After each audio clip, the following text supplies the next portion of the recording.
Cueto Acerbi.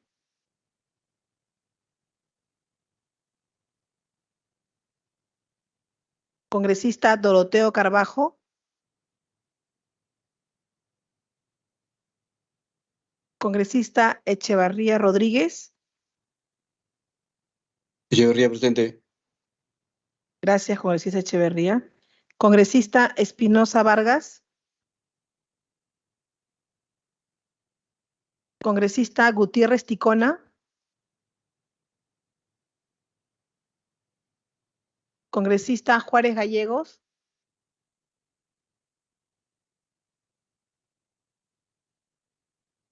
Congresista Julón Irigoyen.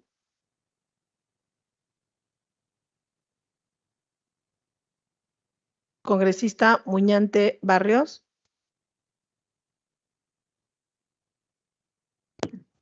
Sí, Ceballos Madariaga, presente. Congresista Ceballos Madariaga, gracias. Congresista Paredes González.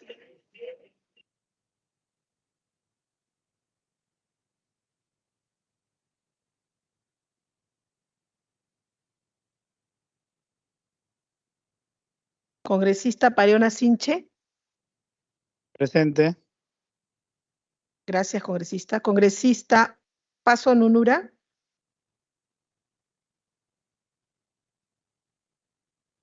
Congresista Revilla Villanueva.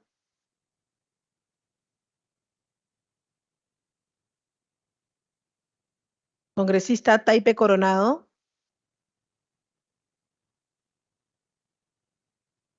Muñante, presente. Gracias. Congresista Muñante Barrios, gracias. Congresista Yarro Lumbreras.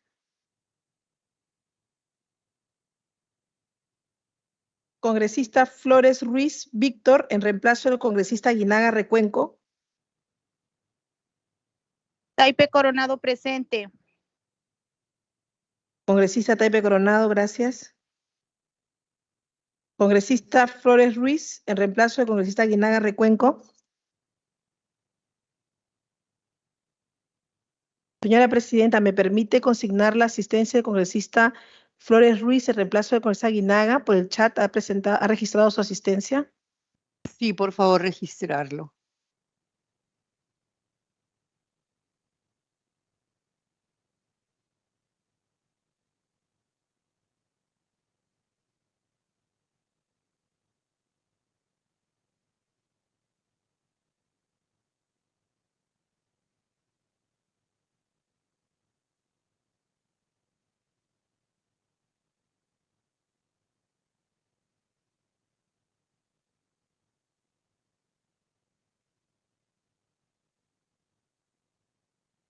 Señora Presidenta, han registrado su asistencia. Acaba de registrar su asistencia el congresista Bellido Ugarte. ¿Me permite registrarlo? Sí, señorita secretaria, registrarlo, por favor. Con la asistencia del congresista Bellido están presentes 9 señores congresistas. Han presentado licencia los congresistas Cabero Alba, Aguinaga Recuenco, Alcarraz Agüero, Camones Soriano y Guamán Coronado. El quórum para la presente sesión es de 12 señores congresistas. No habiendo quórum para iniciar la sesión, podríamos iniciarla de manera informativa. Presente, Margot Palacios. Presente, señora secretaria técnica. Buenas tardes, señora presidenta. Gracias, Gracias, se registrará su asistencia.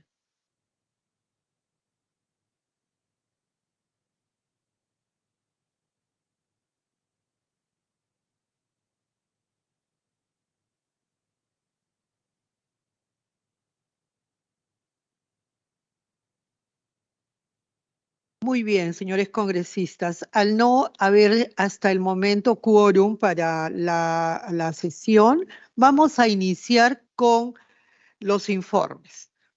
Empezamos con despacho. Señores congresistas, a sus correos institucionales, por el sistema de trámite documentario por el WhatsApp, a través de la agenda documentada, se han enviado los reportes de los documentos emitidos y recibidos del 28 de octubre al 10 de noviembre del 2023, así como de los proyectos de ley recibidos en ese mismo periodo. Si tuviera interés en alguno de estos documentos, sírvanse solicitarlo a Secretaría Técnica. Informes. Si algún congresista tuviera algo que informar, sírvase pedir el uso de la palabra. De lo contrario, pasaremos a la estación de pedidos. Presidenta, para consignar mi asistencia, por favor, congresista Juárez Gallegos. Gracias, congresista Juárez. Se está tomando nota. Señor presidente, congresista Paul Gutiérrez, por favor, ¿me podría consignar mi asistencia? Previo un cordial saludo a todos. Muchas gracias. Se está consignando la asistencia.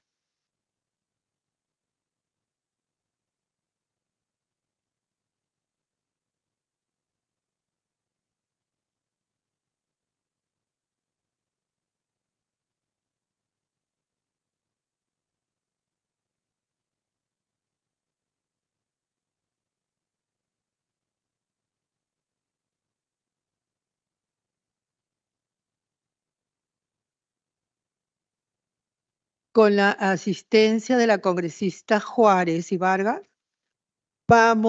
ya tenemos el quórum requerido y empezamos con... ¿Cómo está? Bienvenido, congresista.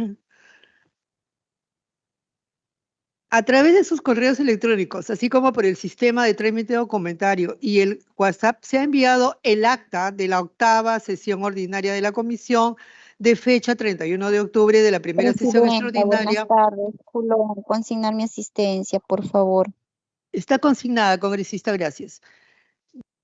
De fecha 7 de noviembre del Buenas tardes, 2023. presidente. También Waldemar Cerrón. Por favor, Waldemar Cerrón. Muy bien, congresista Cerrón, se consigna su asistencia, gracias. Comentaba lo que de las actas las pongo a consideración para su aprobación. De no existir ninguna observación, se darán por aprobadas con la misma asistencia. No habiendo observaciones, se dan por aprobadas las actas de la 8ª sesión ordinaria de la comisión de fecha 17 de octubre, así como de la primera sesión extraordinaria de fecha 7 de noviembre del 2023.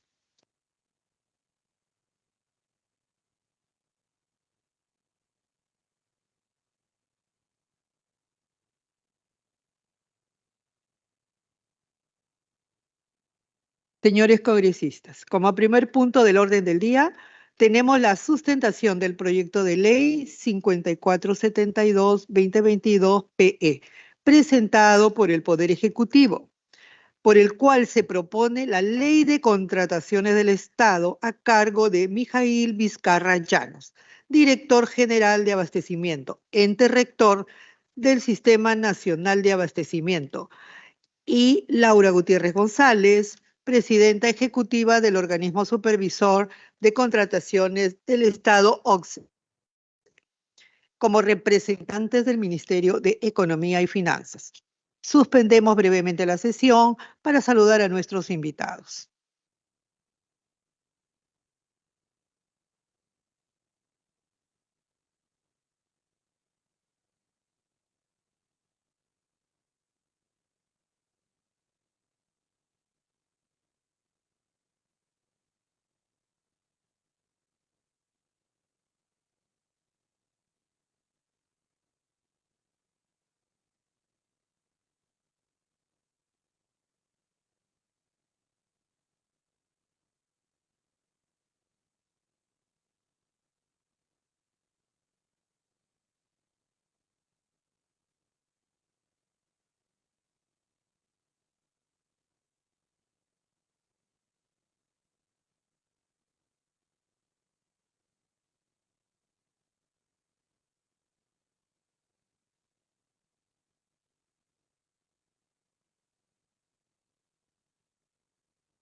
Señores congresistas, se reanuda la sesión.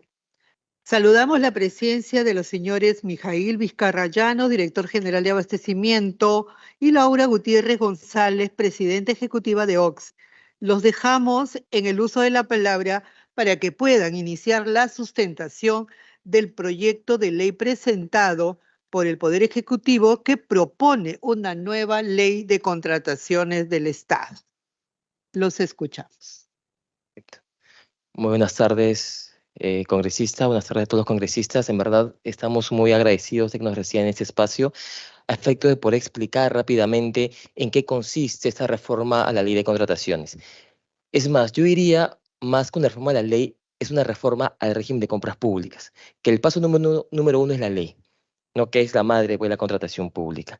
Esta reforma se genera sobre la base de experiencias positivas y negativas que hemos tenido como Estado. Positivas, a raíz pues de el éxito que tuvimos con los Panamericanos, que ya todos conocemos cómo pues logramos hacer unos juegos interesantes con herramientas distintas de compra pública que no se aplican en nuestra legislación nacional, y también, de cierta forma, las preocupaciones que se generaron producto pues del Niño Costero y de la pandemia. En estos dos últimos casos hemos tenido muchas lecciones aprendidas que son pues lo que queremos, junto con el éxito de los Panamericanos, tratar de recoger en esta reforma del régimen de compras públicas. Siguiente, por favor. ¿Qué busca la reforma? Básicamente, modernizar el régimen de compras públicas, que ya tiene más de 10 años, y simplificar los procesos de contratación. Ello sin descuidar la eficiencia, la competencia, la transparencia y sobre todo la integridad. Siguiente, por favor. La reforma se basa a través de 4 pilares. Primero, buscar procesos más cortos y eficientes. Segundo, reducir las controversias en la ejecución de contratos. Tercero, acelerar la ejecución de obras, evitando su paralización. Y cuarto, implementar o mejorar medidas anticorrupción. Digo mejorar porque la regulación vigente también lo tiene, pero siempre hay que mejorarla. Siguiente, por favor. En el caso de procesos más cortos y eficientes, debemos tener en cuenta lo siguiente, que por muchos años hemos venido contratando de la misma forma diversos objetos. Usamos la misma tubería para comprar un escritorio que para ejecutar una obra. Por tanto, lo que busca esta reforma es tener procesos en función al objeto, particularizarlo. También debemos tener en cuenta que lo que estamos buscando es implementar en atención al cumplimiento de las recomendaciones de OCDE, lo que se llama la compra pública de innovación, y también fomentar la investigación y desarrollo en la contratación pública, así como implementar lo que se llama la compra pública centralizada. Para ello, fortaleciendo la central de compras públicas Perucompras. Esa compra pública centralizada lo que busca es que un actor haga todo el proceso de compra, a efectos de que yo reciba objetos sencillos como mesas, pensando en voz alta, porque son iguales para todos.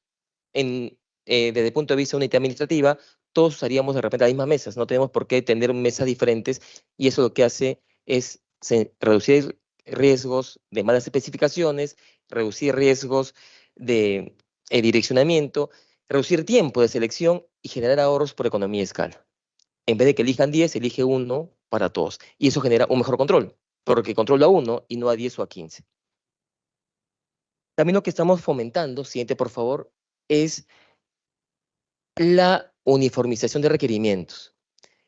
Existen, como comentaba, muchos objetos que el Estado compra de forma uniforme. Y esa uniformización lo que nos permite es tener especificaciones estándar para objetos comunes, fomentar de esta forma el mecanismo de subasta inversa electrónica, en donde no importa quién es el fabricante o el proveedor, la calidad es la misma, y si la calidad es la misma, el único que tiene competencia es el precio, como el SOAT. No importa si el SOAT lo brinda cualquier tipo de empresa aseguradora o banco, la cobertura no va a variar. En el caso de la homologación, lo que estamos buscando pues es que los ministerios que determinan políticas públicas definan las especificaciones de aquello que es necesario para el cumplimiento de su política. Por ejemplo, al día de hoy se ha homologado el arroz fortificado, un arroz que se usa únicamente para programas de atención alimentaria que buscan reducir la anemia. Para ese trabajo, para esa homologación, hemos tenido el trabajo conjunto entre el Ministerio de Salud, el Ministerio de Inclusión Social, los gremios productores, los beneficiarios, haciendo pues un trabajo conjunto, colaborativo, y buscando un producto que ayude a, en este caso, cumplir la política pública del sector correspondiente, que es reducir la anemia. Y con eso, pues, ¿qué ventaja tenemos? una especificación, un mercado que ya conoce qué es lo que el Estado requiere y tenemos ahorros por economía de escala. Hemos visto en la realidad que la homologación ha generado ahorros del 50% en incubadoras, en servicio de diálisis del 25%, lo cual pues nos genera o nos ayuda a seguir implementando ese tipo de medidas que ocasionan contrataciones más rápidas, más sencillas y también con más transparencia y con ahorros para el Estado. Siguiente, por favor. Un tema que nos ha golpeado ha sido las emergencias, ¿no? La pandemia, el niño costero, el huracán Yaku. Y lo que estamos buscando es reformar el capítulo de emergencias, creando una regulación robusta que busca 3 temas: la parte preventiva, reactiva y la parte reconstructiva. Actualmente nuestra regulación tiene la parte reactiva. Entonces queremos implementar con ayuda de SINAGER y CINEPRED, no todo un mecanismo que permita que el proceso de contratación ayude a la prevención, que responda rápidamente ante un evento y que también respondamos rápidamente en la reconstrucción de la rehabilitación. Ello pues sin necesidad de tener que sacar normas ad hoc, ¿no? Que nos ha pasado en la práctica. Había un desastre, hemos tenido que sacar normas ad hoc corriendo, sobre la marcha, tratando pues de responder rápidamente al problema de la ciudadanía y de repente en ese correr hemos tenido algunos errores, ¿no? En la formulación normativa. Siguiente, por favor. Un tema importante es la salud pública, ¿no? En el cual hemos tenido pues muchos inconvenientes y lo que estamos buscando es implementar, así como se hizo en la ley del cáncer, pero ya para toda la compra pública, mecanismo diferenciado de adquisición. Básicamente, la búsqueda de acuerdos de riesgos compartidos, que permita pues al Estado tener alguna alternativa particular a enfermedades de alto costo, raras o huérfanas, que son pues a veces las que por su complejidad no terminan atendiéndose, y lo que está buscando esta alternativa es que el Estado tenga una rama de posibilidades para atender a aquellos que a la fecha no han sido muy visibilizados. Siguiente, por favor. Buscamos también reformar el Registro Nacional de Proveedores, efectos de que el RNP sea un repositorio de toda la información de los proveedores con los que cuenta el Estado. Actualmente tenemos pues información, sí, que está el 12 desarrollando, que está recabando, pero la idea es que esta información empiece a ser interactiva. Es decir, por ejemplo, en un procedimiento de selección regular, yo presento el mismo contrato en 10 procedimientos, en 10, 15 entidades. Cuando aparece el contrato, ya debe estar en nuestra base de datos y únicamente lo que tengo que hacer es ir a la base de datos y verificar la veracidad y en este caso verificar la parte técnica de la contratación. Queremos evitar llenos de papeles, queremos evitar o queremos reducir documentos falsos e inexactos, porque la idea es que en el RNP se cuente con información de todo lo que el Estado, del todo lo que el proveedor, perdón, quiere o tiene en el Estado, a efecto de que eso se pueda utilizar mañana más tarde en un procedimiento de contratación. Y también un tema muy importante, que es pilar de la reforma, medir el desempeño del proveedor. El día de hoy tenemos muchos proveedores que se portan muy bien, pero muchos que se portan muy mal. Y esos que se portan muy mal, no tenemos incentivos para volverlos a la rienda del buen comportamiento. Lo que tenemos son castigos. Y nos hemos dado cuenta que hemos estado empujando al caballo por garrotes. Pero en verdad, de repente, si buscamos zanahorias, es que podemos hacer que el caballo avance más rápido.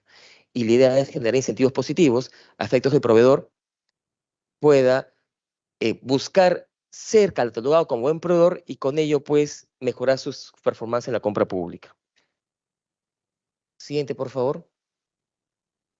Un tema que nos dejó los panamericanos fueron los modelos de contrato estándar internacional.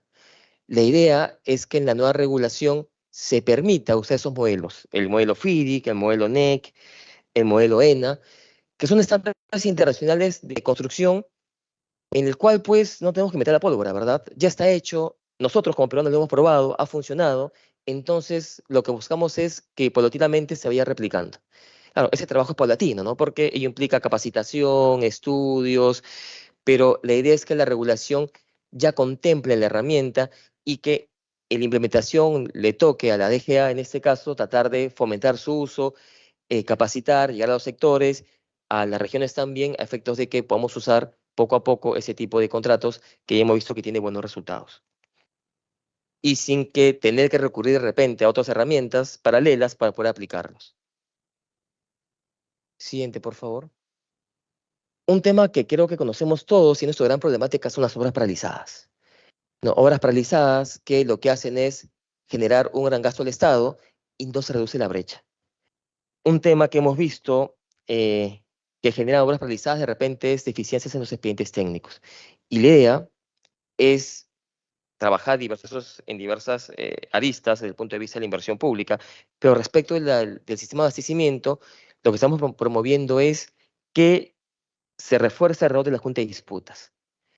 La Junta de Resolución de Disputas es un órgano técnico que lo que busca es tratar de prevenir conflictos, resolver conflictos en la cancha, en la obra, ¿no? A diferencia de repente un arbitraje que el conflicto se resuelve cuando ya se dio. En el arbitraje, el árbitro conoce el conflicto cuando ya las partes están en desacuerdo. En la Junta de Disputas, los adjudicadores están en la cancha, están en la obra, por tanto conocen la obra, conocen el comportamiento de las partes, y ello implica que al estar cerca de las partes va a poder tener una solución más acorde al tema técnico, que es lo que buscamos.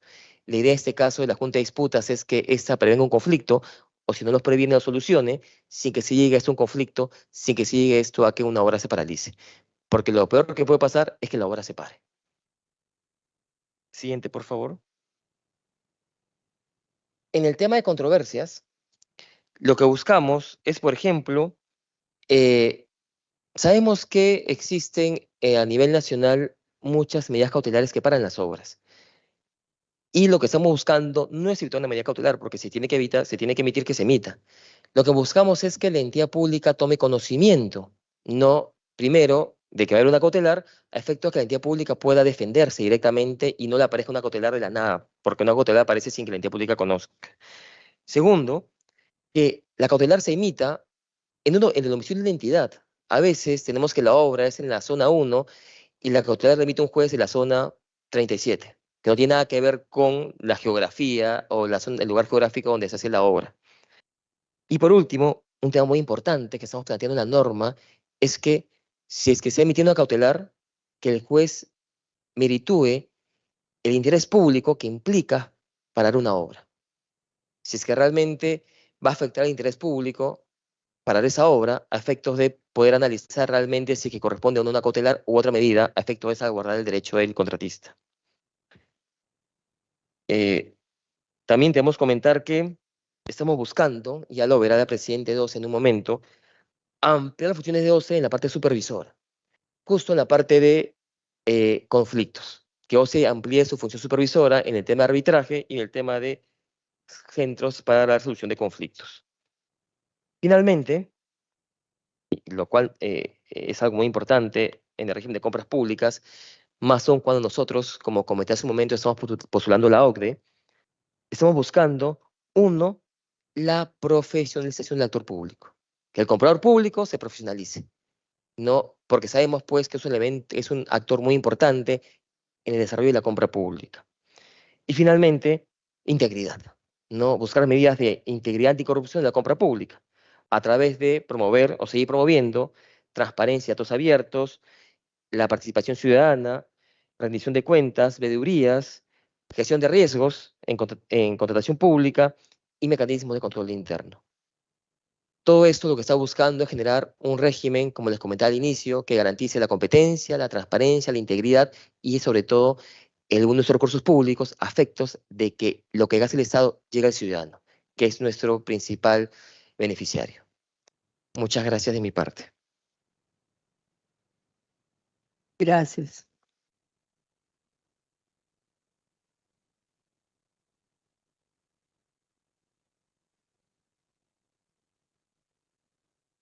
Muy buenas tardes. Un favor, si podríamos pasar el PPT por su intermedio, señora vicepresidenta. Sí, qué bueno. De parte del organismo supervisor de las contrataciones, se agradece el espacio para poder un poco comentar cuáles son las acciones que esta nueva ley de contrataciones trae al régimen de compras públicas.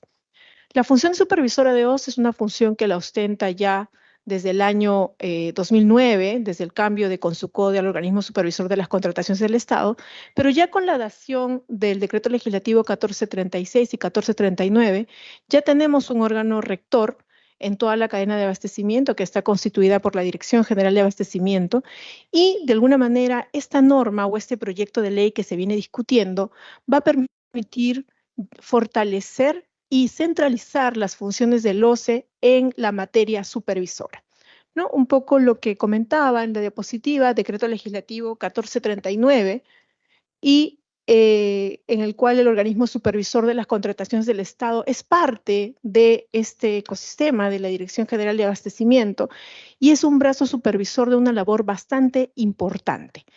¿Cuáles son las funciones de OCE actualmente? Tiene ya esta función supervisora de manera selectiva o aleatoria sobre los procesos que están previstos en la normativa de contratación pública. Como todos ustedes saben, seguramente los procesos que están en la normativa de contratación pública no son las únicas formas en que se contrata en el Estado, sino existen otros regímenes especiales y otras formas de contratar que escapan actualmente de las competencias de la acción supervisora de OCE. Eso lo quiero dejar anotado porque vamos a ver diapositivas más adelante a qué nos referimos. Eso es lo que hay actualmente. Siguiente, por favor.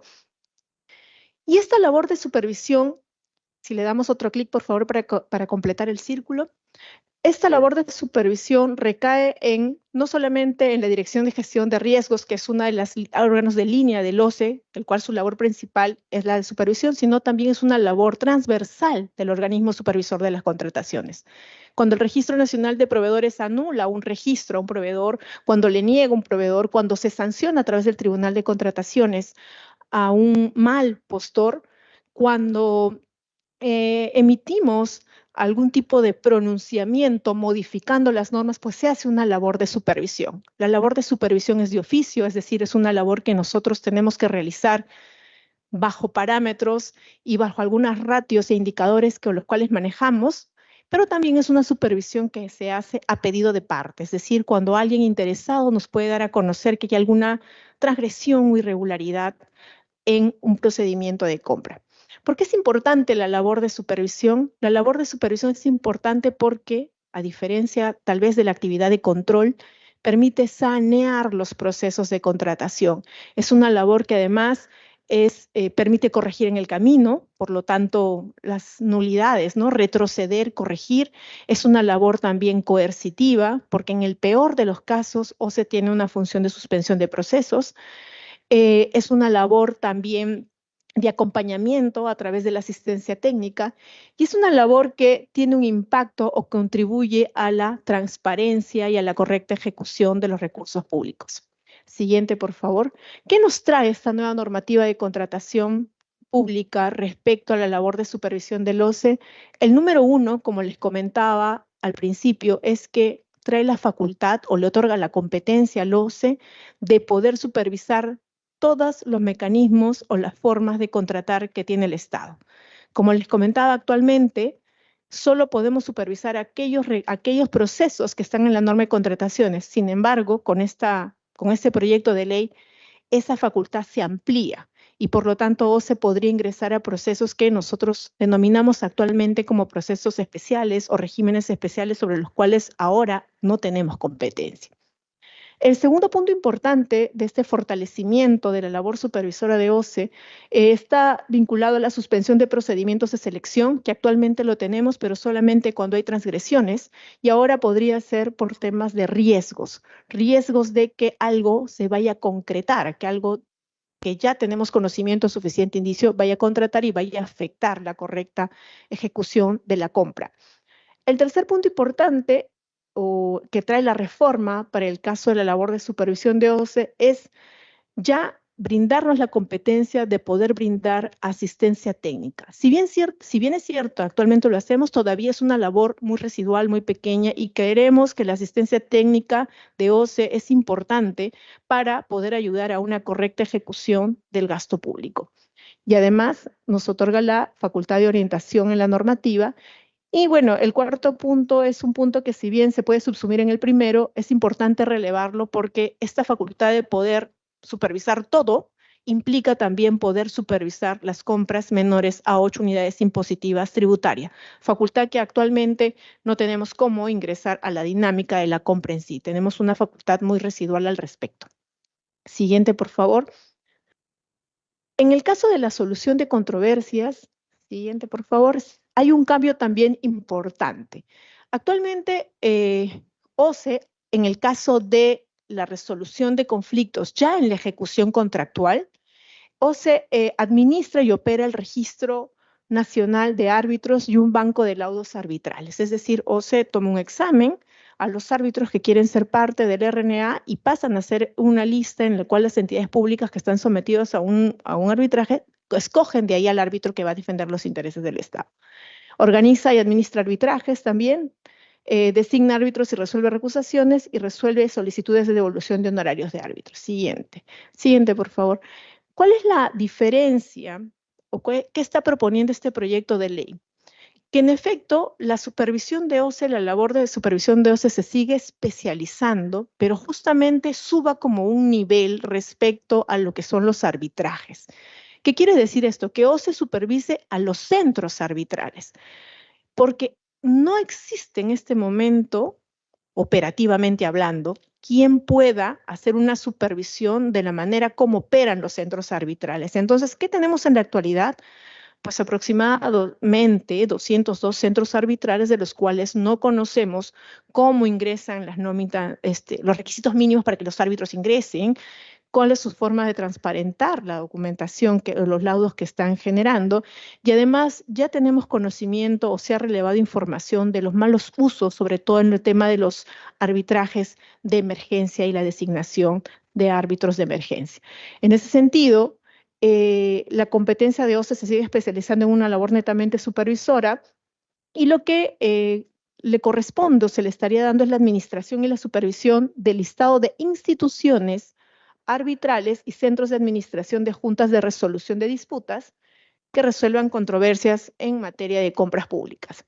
Asimismo, conjuntamente con esa labor de supervisión, pues la competencia de sancionar a las instituciones arbitrales y centros de administración de juntas de resolución de disputas, además de aprobar el respectivo código de ética para el arbitraje en contrataciones del Estado. Bajo esa lógica, el rol del OCE cambia y, digamos, mantiene su labor supervisora sobre aquellos prestadores de servicios de resolución de conflictos en la ejecución contractual.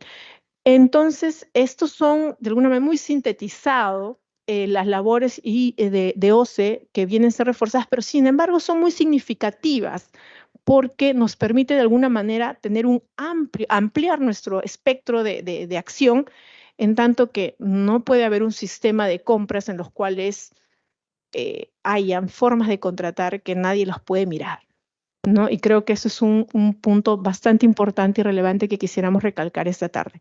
Muchas gracias.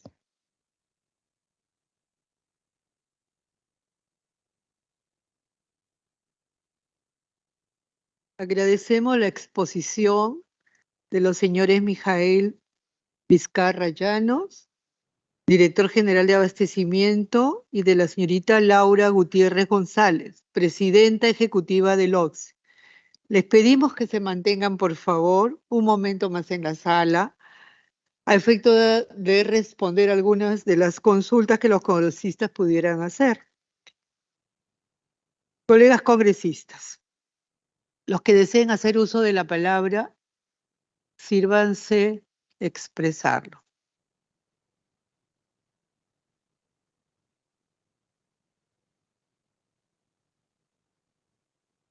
Congresista Ceballos.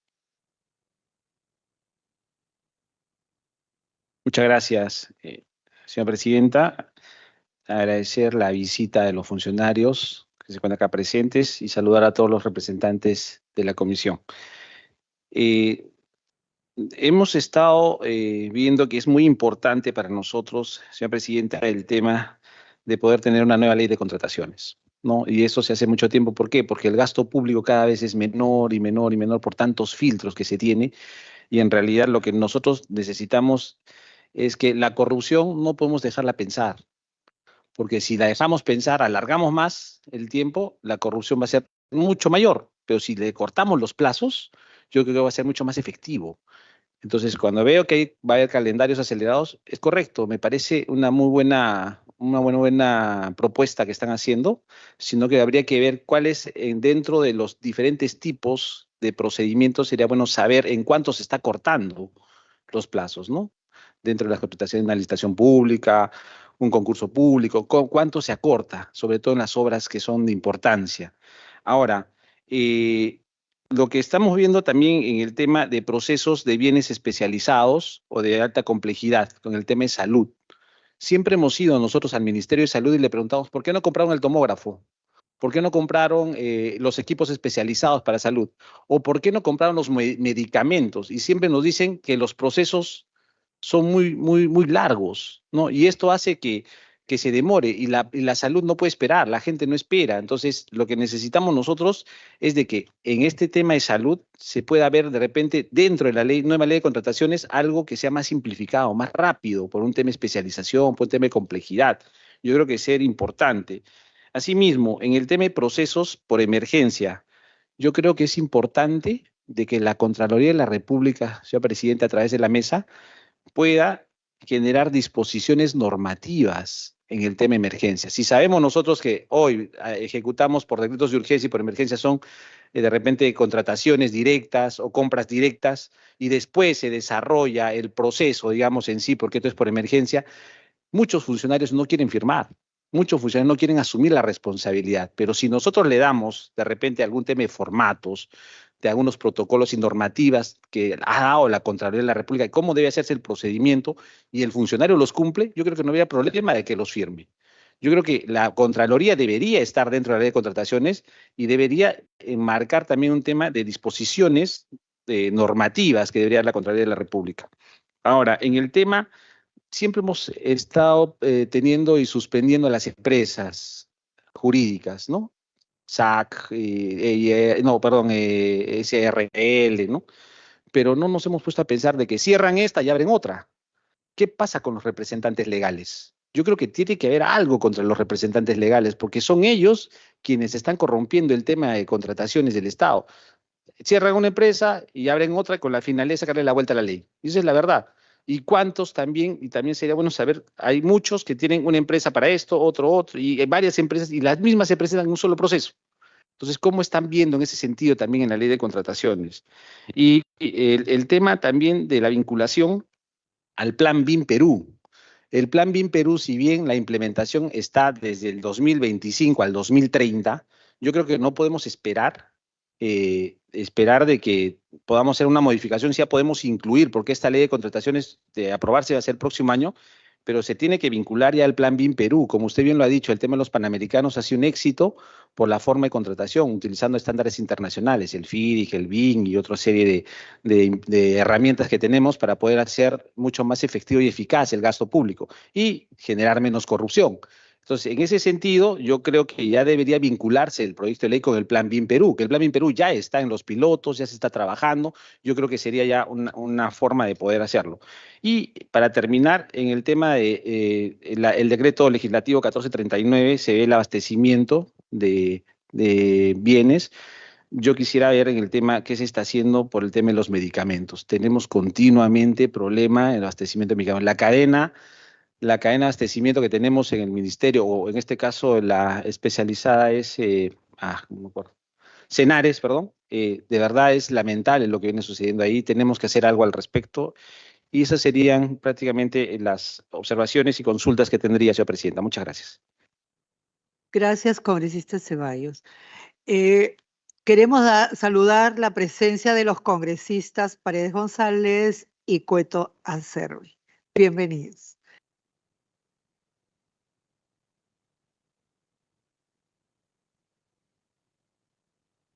Congresista, muchas gracias por sus consultas, ¿no?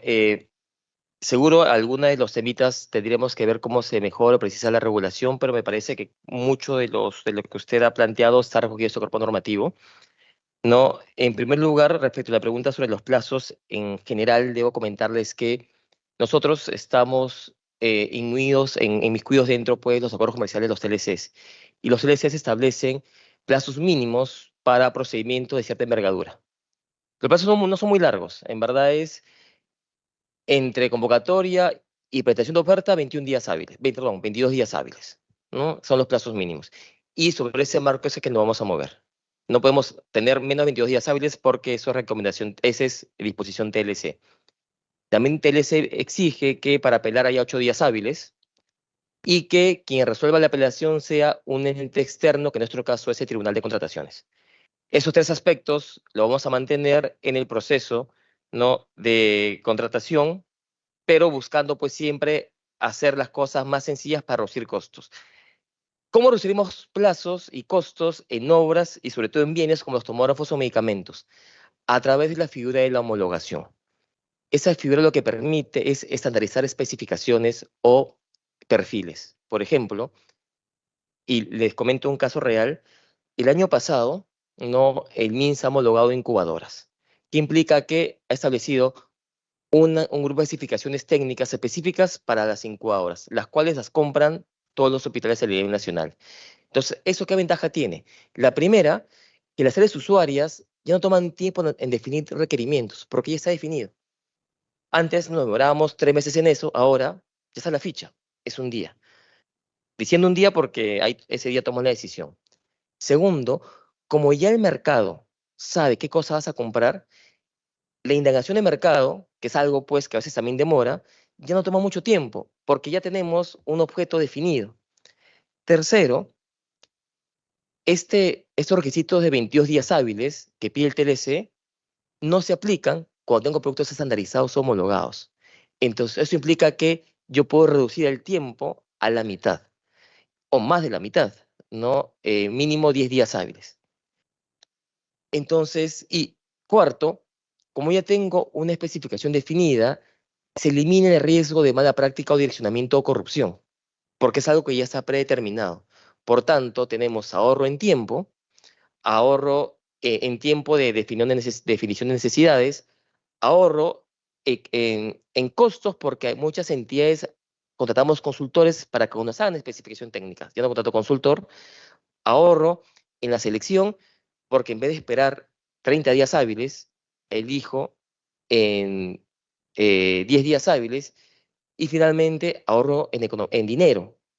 Hemos visto en el caso de las 5 horas que el tiempo se ha reducido de una selección de 200 días a 20 días y un ahorro de más o menos el 45%, lo cual pues evidencia que esta figura es algo que es muy importante para generar mejores costos del Estado. Y en el caso de obras, lo que estamos buscando es homologar los perfiles. Donde más se discute en obra pública es el perfil del personal, que nos piden ingenieros con 20 años de experiencia, con maestrías, alguna vez vi cuando estaba en el OCE con doctorado, para obras muy pequeñas. Entonces, un doctor en ingeniería, me recuerdo caso hace unos años, para pavimentar 10 cuadras, pistas y veredas. Lo que estamos haciendo es promover la homologación del perfil técnico, es decir, para obra de saneamiento de hasta 2.000 personas, 2 años de experiencia y título de ingeniero. Para obras de saneamiento de 300.000 familias, 5 años de experiencia e ingeniero. Ese trabajo que le corresponde al Ejecutivo, ¿no?, porque eso le corresponde al Ejecutivo, es el que estamos promoviendo con esta norma. ¿Para qué? Para reducir la parte litigiosa, que es donde, en el procedimiento de selección, donde más uno se enfrasca. En cuánto experiencia piensa el postor, en cuánta experiencia piensa el personal, en el caso de obras, y en el caso de servicios y bienes, en las especificaciones. ¿Por qué pides que la encobra sea cuadrada y no redonda? Porque yo tengo redonda y tiene cuadrada. Entonces, de repente, no puedes pedir forma, ¿no? Es incubador y punto. Eso es lo que hace la homologación. Pone un estándar para que lo apliquemos todos. Y ahí es donde creemos que reduciremos plazos, costos y también generaremos transparencia e integridad. Y eso que se ha proponido esta nueva norma. Respecto a las emergencias, sí estamos teniendo un capítulo completo de emergencias y sí es saludable que Contraloría participe conjuntamente con nosotros en verificar ese tema de las emergencias, a efectos de tratar de que el actor público se sienta respaldado, ¿no? Porque a veces, lamentablemente, y nos ha tocado vivirlo ahora, que hemos estado dando ciencias técnicas a nivel nacional, a veces es mejor no hacer que hacer.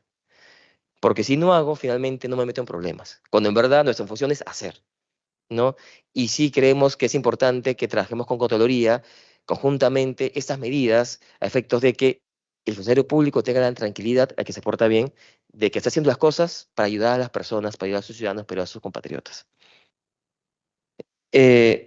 Respecto de los representantes legales, sin la regulación que estamos proponiendo, estamos buscando pues una especie de, uno, con el RNP, visibilizar a los representantes de las empresas que contratan con el Estado, medirlos a través de la herramienta de desempeño del proveedor y también en el impedimento buscar pues que hayan algunas restricciones a aquellos pues que se han portado mal, ¿no? Y que están buscando el pasar de una empresa a otra, tratando pues de llevar su mala práctica a las nuevas empresas que creen, ¿no? En verdad es una tarea no única, sino son varios aristas, ¿no? Desempeño de proveedor, registro de información, impedimentos, efectos de con eso tratar de reducir esos riesgos. Respecto al plan BIM, sí, esta norma está alineada al BIM. No lo pusimos como novedad porque es algo que ya está, pero sí estamos, ¿no? Si es, los NEC, los FIDIC funcionan, si tienen un BIM que les da la información, entonces sí, estos ámbitos van de manera conjunta.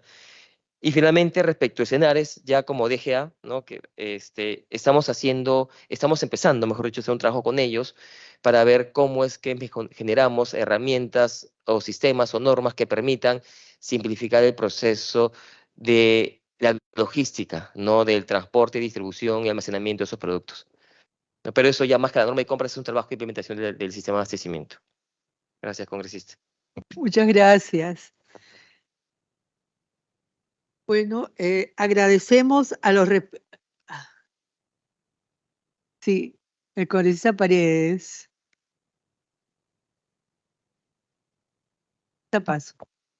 Gracias, Presidenta. Buenas tardes. Por su intermedio a los representantes del Ministerio de Economía y Finanzas, lamentando la ausencia del señor José Carlos Chávez Cuentas. Entiendo que fue citado con la antelación del caso y debió valorar qué es lo que se tenía que tratar el día de hoy acá. Hemos podido escuchar y de solo el título, me parece que no hay concordancia ni correspondencia con lo que se expone, salvo lo que significa lo que es la OCSE, ¿no?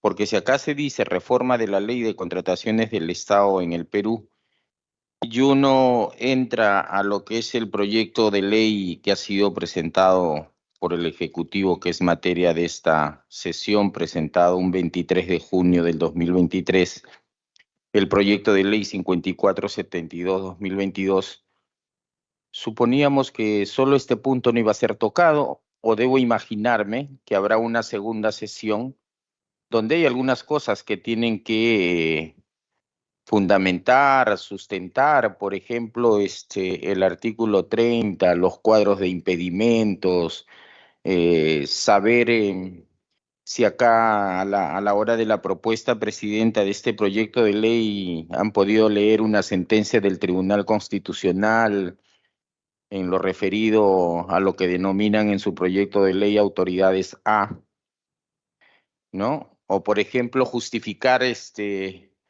por qué las personas que se asumen responsabilidades como autoridades una vez finalizado su mandato, 12 meses después no pueden vincular con el Estado contractualmente. ¿Por qué? ¿Cuál es el argumento de los que plantean este tipo de observaciones? ¿En qué parte de la Declaración Universal de los Derechos Humanos está recogido? ¿En cuál de los 30 artículos? ¿Qué tratados internacionales no han tomado nota? Porque yo podría decir, ¿no? Más allá de lo personal, sino en términos generales, porque lo que se busca es que este tipo de leyes sean perennes, en algún tiempo por lo menos, ¿no?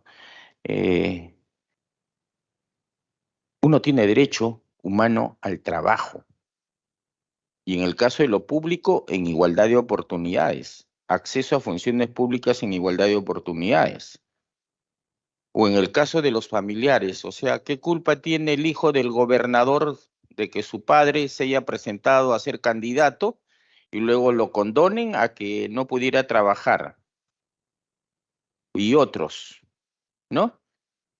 Y sin embargo, aquí ya esto se vio, presidenta, hubo una modificatoria que fue en el pleno paralizada porque no tomaban nota de la sentencia del Tribunal Constitucional en el caso García Belaúnde. Y tal parece que en este proyecto de ley, en ese rubro, tampoco toman como referencia esa sentencia de la máxima instancia de la juridicidad en nuestro país, ¿no? Nos parece bien todas las intencionalidades que signifiquen cómo prevenir 25.000 millones en corrupción. Sí, pues, todos estamos apuntados a cómo prevenimos este tipo de situaciones, ¿no? Los que somos de regiones miramos día tras día o en semana de representación congresal cómo la población, los dirigentes se acercan y miran las obras paralizadas. Y termino, presidenta, en el caso específico de Arequipa, el tema salud, ¿no? Ahí están los hospitales, 3, 2, cerrados, muy pintaditos, muy bonitos, muy lindos y orondos. Hoy que señalan que OCSE entraría hasta en el lado de la asistencia técnica, habría que ver si esto también se ha trabajado con los gobiernos regionales, con los gobiernos municipales, se han escuchado la opinión de ellos, porque si se dan una potestad de suspender, ¿no?, que en términos cristianos paralizar, hay que tomar en cuenta la expectativa de la población frente a una obra.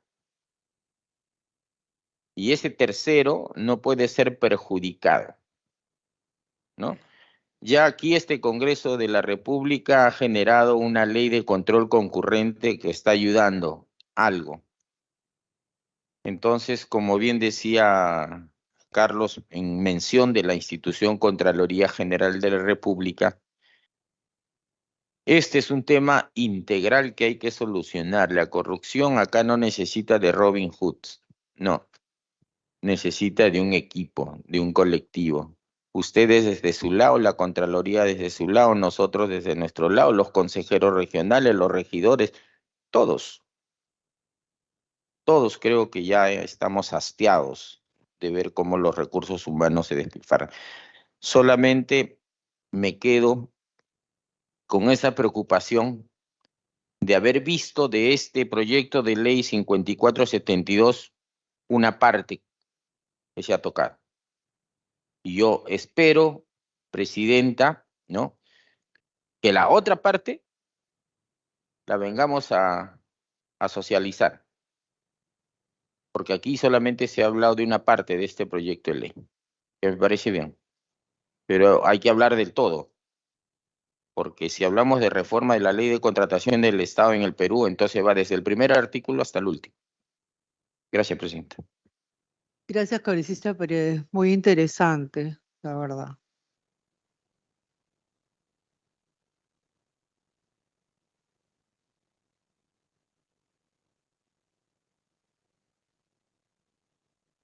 Vamos a agradecer porque como viene la segunda parte de lo mismo, ¿qué le parece si hacemos las preguntas al último? Está bien, ya, perfecto, sí, sí. Sí, colega, está bien. Ya, gracias. Sí, muchas gracias, señora presidenta. Sí, al respecto, precisamente, tema de que nos parece, saludamos esta iniciativa de poder, digamos, con este proyecto de ley, digamos,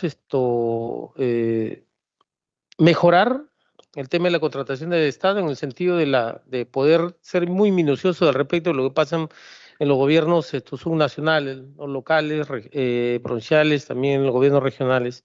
Precisamente el tema porque a estas alturas, como lo han mencionado quienes antecedieron a la palabra, empiezan muchos actos de corrupción y lamentablemente ya tenemos los datos y estadísticas oficiales, principalmente en el tema de las contrataciones del Estado. Muchas municipalidades lo atomizan. El tema principalmente, mire, de cuando hay, por ejemplo, en la adjudicación de obras, contratación, por ejemplo, las cartas fianzas, a estas alturas ¿no? Aún se sigue sorprendiendo con cartas fianzas falsas y no hay un control. Yo sugiero de que haya un mejor mecanismo de coordinación, ¿no? De la OCE con los gobiernos locales, los gobiernos donde efectivamente se hacen este tipo de adjudicaciones, porque lamentablemente no hay presencia, ¿no? Digamos, en estas instituciones. Y lo que es importante es poder manifestarle también, señora presidenta, de que nos parece bien precisamente en el tema de que se esté considerando ya que está se incorporan los contratos menores de 8 UIT con la cual se amplía el ámbito de supervisión del OCE. Sí, pues, porque hay gobiernos locales que atomizan, ¿no? Hacen adjudicaciones pequeñas de ahí donde viene la situación dolosa, ¿no? Crean fantasmas, perdón, empresas de la noche a la mañana, sin experiencia, de una vez, y cuando son de menor cuantía, inmediatamente adjudican, y es el tema de la situación de lo que pasa. Y tenía algunas preguntas al respecto sobre precisamente el tema, tomando en consideración de que actualmente la elección del presidente del Tribunal de Contratación del Estado corresponde al Pleno de Vocales. ¿Cuál es el tratamiento de esta circunstancia en el marco del proyecto de ley? Y si con la nueva regulación se garantiza que la calidad del ente técnico profesional, ¿no?, del Tribunal de Contratación del Estado no hay alguna influencia política, principalmente que con esta nueva ley quiere que la presidencia del tribunal sea efectuada por el Consejo Directivo, funcionario del Ministerio de Energía, perdón, el Ministerio de Economía. Por lo tanto, en resumen, dos preguntas, digamos, en resumen, ¿seguirá el Tribunal de Contratación del Estado emitiendo acuerdos de sala plena? ¿Quién elegirá la presidencia del Tribunal de Contratación del Estado? ¿Los vocales? ¿El Consejo Directivo? ¿No? Y esa pregunta es importante para que se pueda, digamos, aclarar, señora Presidenta, y tengamos un mayor consenso y la información que nos nutra para poder tomar efectivamente una determinación en el Pleno. Gracias, Presidenta. Gracias, congresista. ¿Me permiten un instante para saludar a los alumnos del Colegio Talentos del Callao, invitados por el congresista Diego Bazán, que en este momento nos visitan acá en el recinto?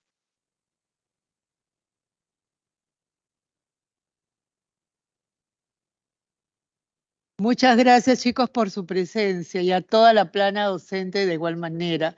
Gracias por su presencia y su visita. Gracias, Diego, por esa invitación.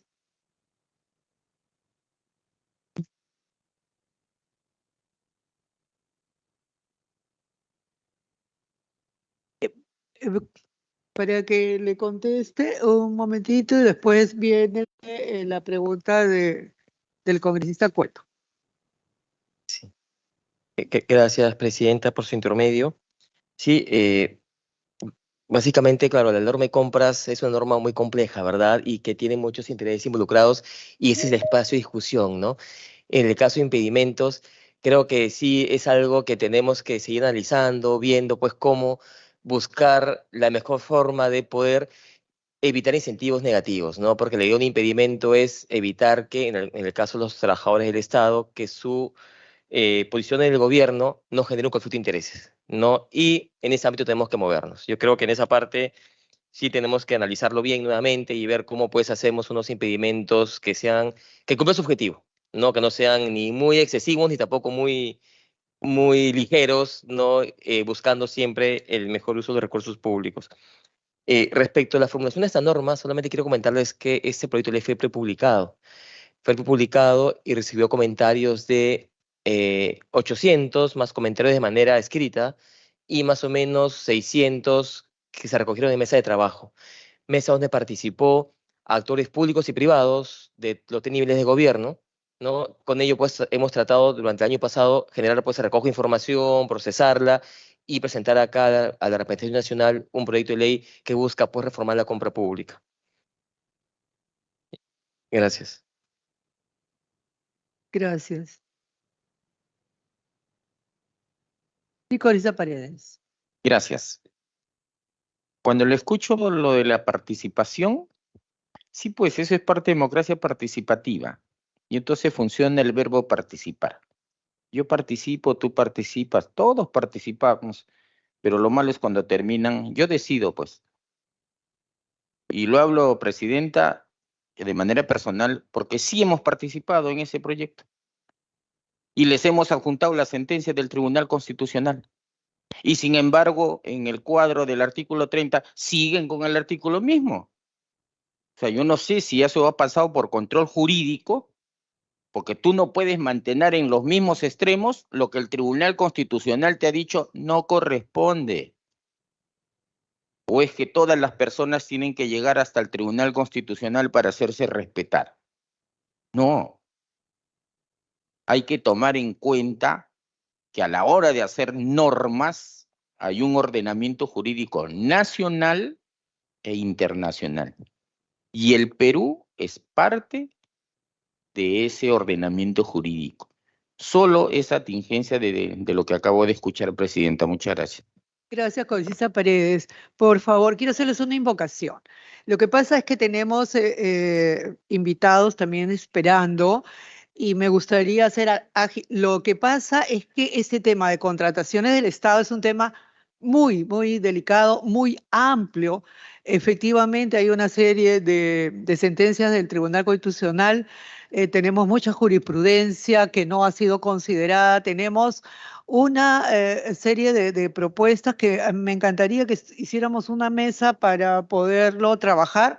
El tema es muy, muy amplio y la verdad es que si seguimos vamos a demorarnos más y tenemos por respeto a nuestros invitados que ser un poquito, ¿no? más breves para poderlos atender. Muchas gracias. Congresista Cueto, usted quería hacer una participación. Sí, señora Presidenta. Bueno, después de lo que nos ha dicho, creo que mejor no pregunto. No, mentira. Quería solamente hacer una pregunta, aprovechando que ahora estoy aquí. Toda mi vida he trabajado en el Estado, en la Marina, y siempre cuando hemos tenido que trabajar diferentes adquisiciones, siempre hemos tenido de todo. Y ahora voy a aprovechar el pánico de que estoy acá en el congresista para hacer la pregunta que toda la vida nadie me supo responder. Con relación a la OCE, y a la Contraloría. ¿Por qué la OCE no puede pertenecer a la Contraloría? ¿Por qué? ¿Qué impediría que estuviera bajo el control, no el control, bajo el feudo de la Contraloría, si la Contraloría lo que hace justamente, escrito de otra manera, lo mismo? Cuando entra la Contraloría a cualquier entidad del Estado a chequear lo que se ha hecho, no se ha hecho, y ahora hemos aprobado, como acá se ha mencionado, el control concurrente, que es justamente para ayudar a las empresas públicas a que hagan bien las cosas. Yo he ido más allá, he estado hablando con el Contralor y le he pedido que vean alguna forma para que la Contraloría se haga responsable también, porque no es muy fácil hacer control posterior y ver todas las cosas. Y cuando haces control concurrente o cuando acá uno, como ustedes veo acá muy bien, que quieren hacerlo más rápido, ayudar, supervisar. Yo veo acá una suerte de que se podría hasta simplificar muchas cosas para que la Contraloría no solamente sea vista como el cuco, ¿no? Que van a ir a hacer daño, sino que tengan esa otra gran función que es el ayudar, porque todos queremos que las cosas salgan bien. Y entiendo que ustedes quieren eso, en las entidades del Estado. Porque finalmente, ¿qué es lo que se hace? Es chequear contratos de bienes, de servicios, de personal, pero es eso, donde hay plata. Y la Contraloría, básicamente, por eso se le quitó a todas las entidades del Estado lo que antes eran parte de control interno de cada institución, la parte económica, el control económico. Dentro eran las OSI, Contraloría. Ahora tenemos también la oficina de la OCE que también hace este trabajo que entiendo que está muy bien orientado. ¿Por qué no están? ¿Cuál es la razón? Nadie me la ha sabido explicar. Yo no entiendo, porque me parecería que sería una gran cosa que estén ahí y de repente trabajarían hasta articuladamente mucho mejor en función de los recursos del Estado. Esa era mi pregunta. Gracias, congresista Cueto.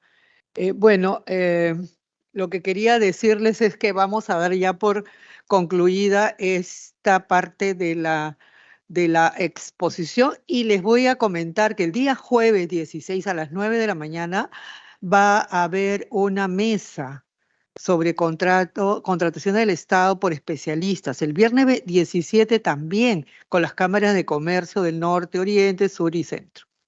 Entonces tenemos todavía bastante como para hacer comentarios y tratar de que todas nuestras propuestas sean consideradas dentro de la nueva ley, porque el tema es muy sensible, es un tema muy, muy, muy importante, porque en mérito a lo que se haga, vamos a frenar la corrupción y vamos a tener mejores productos para el Estado. Muchas gracias. Yo les agradezco a los representantes del Ministerio de Economía y Finanzas, enviarle un saludo al ministro y a la directora general de abastecimiento, la señorita Laura Gutiérrez, presidenta ejecutiva. Y bueno, suspendemos la sesión por brevísimos momentos para invitar a las próximas personas que van a venir a exponer. Muchas gracias.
Señores congresistas, reanudamos la sesión. Siguiente punto del orden del día. Exposición sobre la viabilidad y pertenencia de los proyectos de ley 5472-2022-PE y 5362-2022-CR, que propone una nueva ley de contrataciones del Estado a cargo de los especialistas en contrataciones del Estado Víctor Vaca Oneto, José Segarra Pinto y Cita Aguilera Becerril. ¿Se encuentran todas en sala? Sí, ¿no? Bienvenidos. No te contesté. Él va a venir a la mesa el día 16 y 17.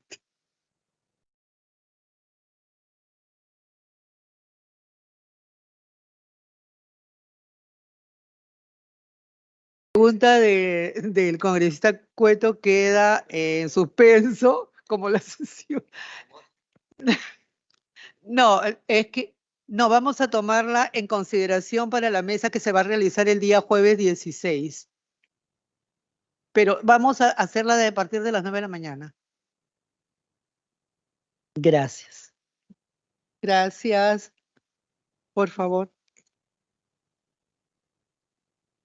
Bueno, suspendemos la sesión solamente para saludar a nuestros invitados. Acá se encuentran en sala especialistas en contrataciones del Estado, Víctor Baconeto, José Segarra Pinto y Cita Aguilera Becerra. Reanudamos, estamos, la verdad, con el tiempo bien ajustado, porque ellos nos han tenido también que esperar. Les damos el uso de la palabra, doctor Vaca. Gracias, Presidenta. Con la venia, quería agradecer la oportunidad de conversar, a ser posible, sobre contrataciones con el Estado en el centro de la democracia de nuestro país, para discutir sobre una de las leyes que es realmente importante a efectos de la vida de la administración pública, porque como todos sabemos, buena parte del presupuesto público se gasta a través de contratos. Entonces, esta es una de las leyes más importantes que pueden aprobarse en un ordenamiento jurídico, más aún uno como en el nuestro, donde los recursos son escasos. Hace algún tiempo, reflexionando sobre los constantes cambios en la contratación pública, publiqué un trabajo que se llamaba algo así como en la perpetua búsqueda de la piedra filosofal, ¿no? Estamos siempre buscando cuál es la solución mágica para arreglar los contratos públicos y nunca la hemos encontrado. Y yo creo que así como una piedra mágica, algo que soluciona todos los problemas, jamás lo vamos a encontrar. Sin embargo, sí hay algunos aspectos que es bien importante tomar en cuenta. Yo creo que esta ley, o este proyecto de ley, constituye un avance. En primer lugar, la transparencia. Un dato esencial para que la contratación pública funcione es la transparencia, porque cuando falta la transparencia es que normalmente ocurren algunas de las complicaciones más importantes. Por otro lado, también es relevante tomar en cuenta que en estos casos el contratista se convierte en un colaborador de la administración. El contratista con su prestación colabora en la satisfacción del interés público. Pero también el postor se convierte en un posible colaborador de la administración. Y por eso, de cara a lograr un mejor régimen de la contratación pública, me parece que uno de los temas que deberíamos mejorar, tanto en la legislación vigente como también en el proyecto, es no poner tantas cortapisas para que se impugnen los actos en materia contractual. Es decir, tenemos una visión de que impugnar el acto de adjudicación es problemático porque detiene el procedimiento, porque demora el procedimiento, y por esa razón se establecen cartas fianza y garantías para garantizar que quien esté impugnando lo haga de una manera seria. Y eso, que efectivamente puede cumplir con una finalidad, razonable, finalmente también hace que muchas veces haya un incentivo para no cuestionar los actos que podrían resultar siendo finalmente ilegales. Y por otro lado, también en nuestro ordenamiento jurídico se da una situación peculiar que en otros países no sucede por igual. Y es que todo lo que suceda en el mundo de la ejecución del contrato ya queda únicamente sometido a las controversias entre la entidad y el contratista. En otros ordenamientos jurídicos se admite, bajo ciertos supuestos, que los actos de modificación del contrato, por ejemplo, puedan ser impugnados por los postores que no ganaron si es que entienden que es una modificación al contrato que hubiera afectado el contenido de su propuesta. porque se entiende que este acto de modificación del contrato podría causar un perjuicio al principio de inalterabilidad contractual. En nuestro ordenamiento jurídico, evidentemente no discuto el hecho de que las controversias entre las partes se discutan en arbitraje, no se ha abierto nunca la posibilidad a que estos postores que no obtuvieron la buena pro puedan seguir interviniendo como un colaborador ahora en la supervisión de que se estén haciendo bien las cosas de la ejecución contractual para evitar cualquier modificación o alteración que desnaturalice el resultado del concurso. Por otro lado, es bien importante tomar en cuenta que el objeto de esta ley es acotado. El nombre es Ley de Contrataciones del Estado. Sin embargo, y esto se nota desde su ámbito de aplicación, se aplica solo a ciertos contratos del Estado. A los contratos de procura, les llaman algunos, contratos por los cuales el Estado adquiere bienes, servicios y contratos de ejecución de obras a cambio de dinero público. Tenemos un universo de contratos fuera del ámbito de aplicación de esta ley, que algunos aspectos sí que se aplican, como por ejemplo los impedimentos sobre los cuales yo quiero hablar, pero tenemos una legislación que en este aspecto es parcial. Pero me parece que es muy importante que en la medida de lo posible logremos que no vayan apareciendo regímenes paralelos para estos contratos de gestión patrimonial con fondos públicos.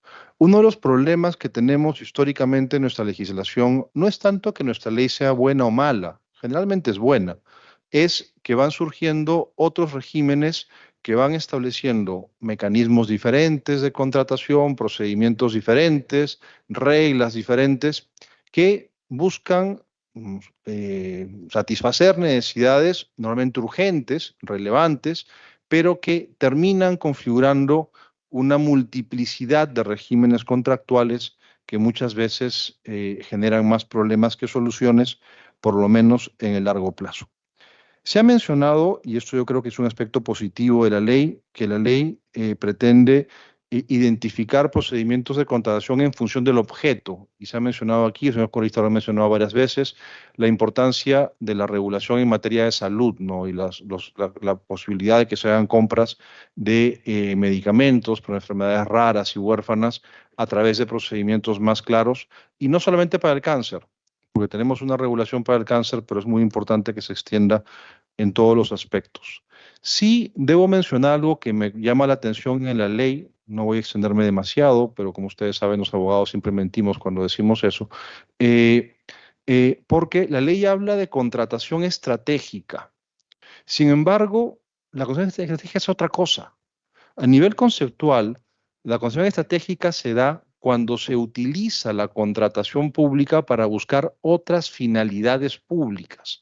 En cualquier libro, manual, artículo sobre el tema, cuando se alude a esta expresión es porque a través del contrato no solamente se busca lograr la mejor oferta para satisfacer la pretensión de la finalidad de la administración, sino porque a través del contrato se busca, por ejemplo, mejorar salud, mejorar temas ambientales, mejorar temas laborales, mejorar temas tributarios, especialmente laborales y ambientales.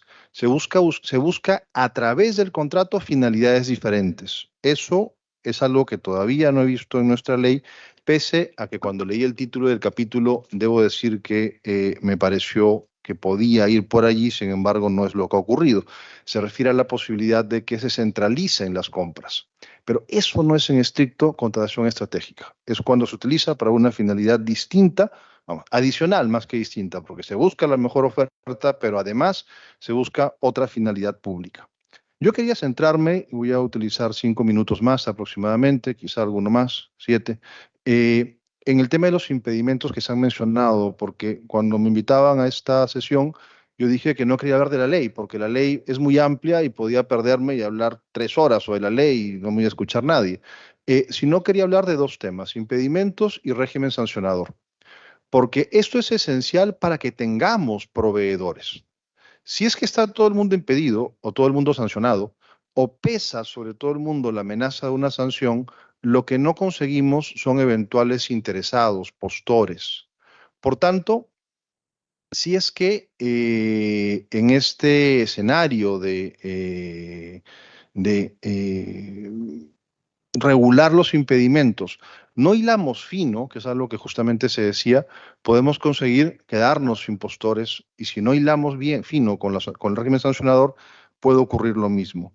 Ya se ha mencionado varias veces, no voy a insistir más en ello, que el impedimento a las autoridades del Grupo 1 va en contra de lo que el TC ha establecido. O sea, ya hay una sentencia del TC que en el caso específico de los congresistas dice que no aplique el impedimento a los familiares, y entendería que tampoco debería implicar a las personas jurídicas en las que los familiares tienen participación.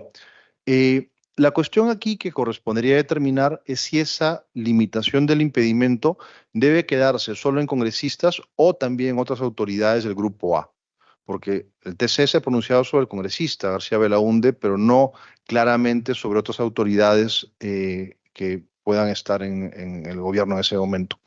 Y aquí yo solo quería mencionar que en otros regímenes, normalmente lo que se busca ahorita es el conflicto de interés, pero con la entidad contratante. Esta extensión que tenemos en nuestro país de que los funcionarios, sus parientes y aquellas personas jurídicas, cuando ellos participen o sus parientes participen, están impedidas no solamente con su entidad, sino con cualquier otra entidad, y además estarán impedidas si participaban en la persona jurídica 12 meses antes de la selección. Es un régimen, digamos que poco habitual. Es un régimen que es especialmente duro comparado con los regímenes de nuestro entorno, que normalmente buscan impedir que se contrate con la entidad cuando el funcionario tenga un eventual conflicto de interés. Esto puede pasar con funcionarios que, vamos, aunque no sea su entidad, pueden influir en otras porque pueden asignar fondos públicos, pero quizá habría que repensar el alcance de los impedimentos. Ahora mismo, evidentemente, no voy a proponer soluciones, solo me parece importante lo que justamente se decía, que se está reevaluando el tema de los impedimentos para llegar a una solución un poco mejor. Hay algunos impedimentos que sí en particular llaman la atención, ¿no? Por ejemplo, ahora se está impidiendo, se entenderá impedida aquella persona jurídica que absorba a una impedida o una inhabilitada. Bueno, eso tiene sentido cuando se pretende a través de la fusión escapar de la sanción. Pero ¿qué sucede si estamos ante una operación transnacional en donde una persona jurídica que tiene presencia local en el Perú es absorbida por su competencia en Suiza? Y claro, la empresa local peruana también absorbe a la empresa peruana inhabilitada y se convierte automáticamente en inhabilitada, pese a que ahí no esté en impedida, pese a que no estemos ahí ante un intento de escapar de la posible sanción. Creo que aquí habría que también hilar fino para intentar ver qué sucede en cada caso.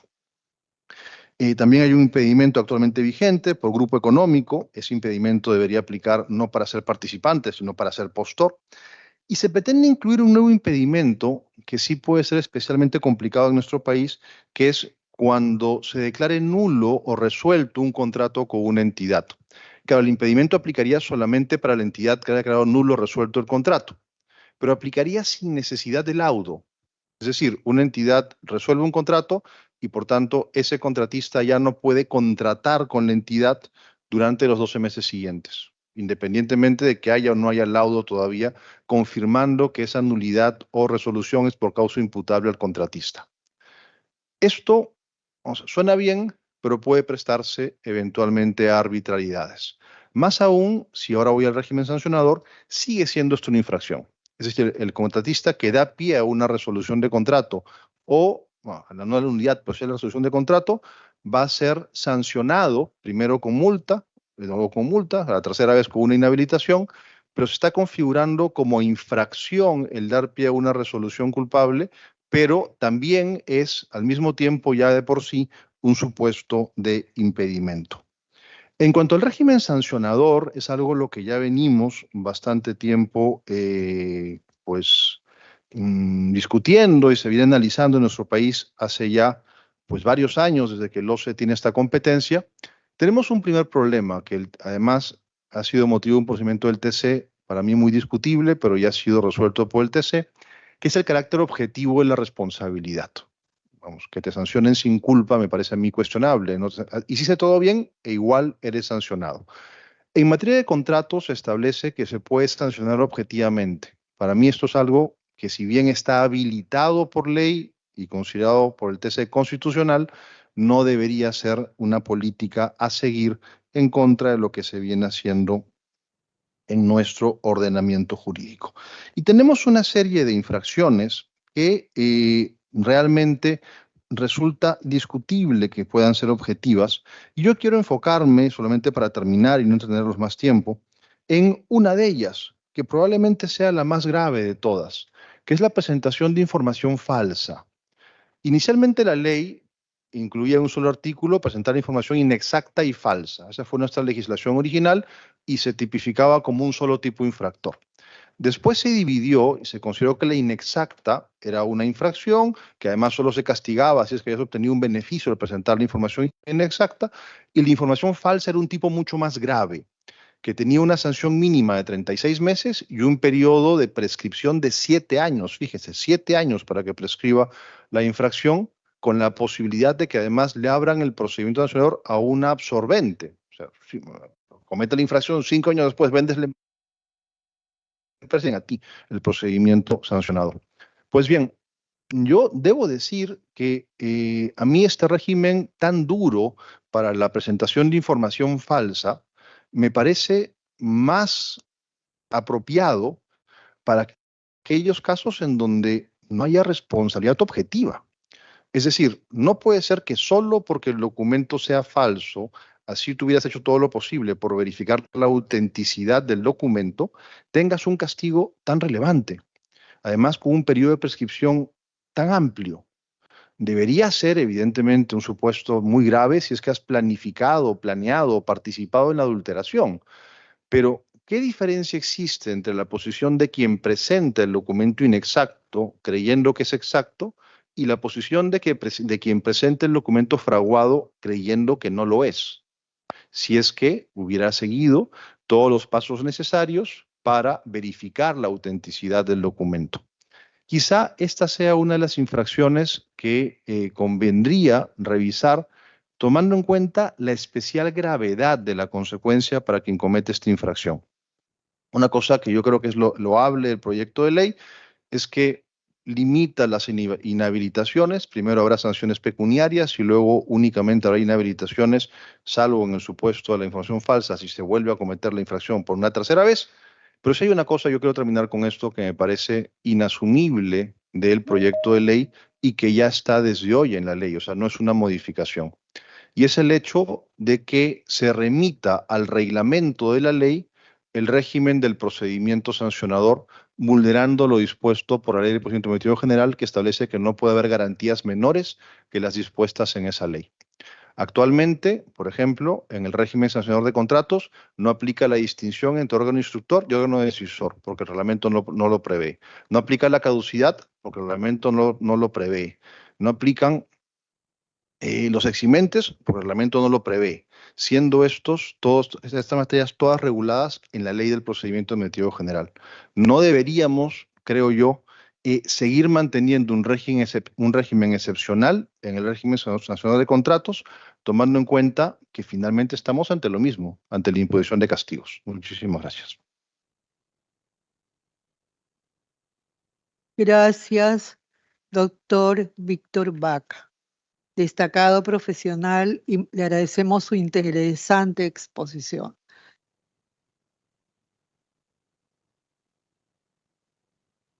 Ahora presentamos a nuestro siguiente especialista, el doctor José Segarra Pinto, quien es abogado graduado por la Pontificia Universidad Católica de Perú, profesor en la Maestría de Derecho Internacional Económica de la PUC, profesor de la Universidad de San. Tiene un currículo bastante envidiable y bien amplio. Sí. Y vamos a terminar, es consultor en gestión pública y contrataciones del Estado. Doctor Segarra, le damos el uso de la palabra por 15 minutos para que usted pueda exponer su posición como especialista en contrataciones del Estado.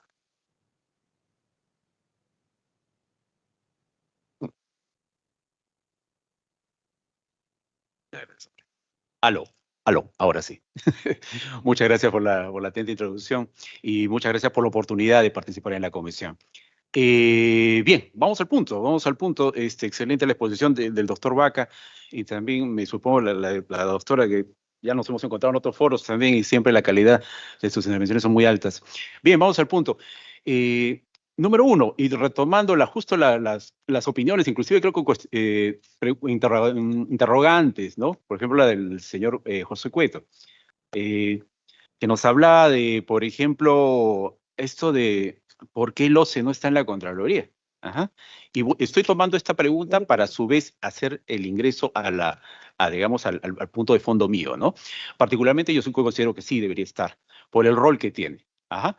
Y le pongo una anécdota, algo real como tal.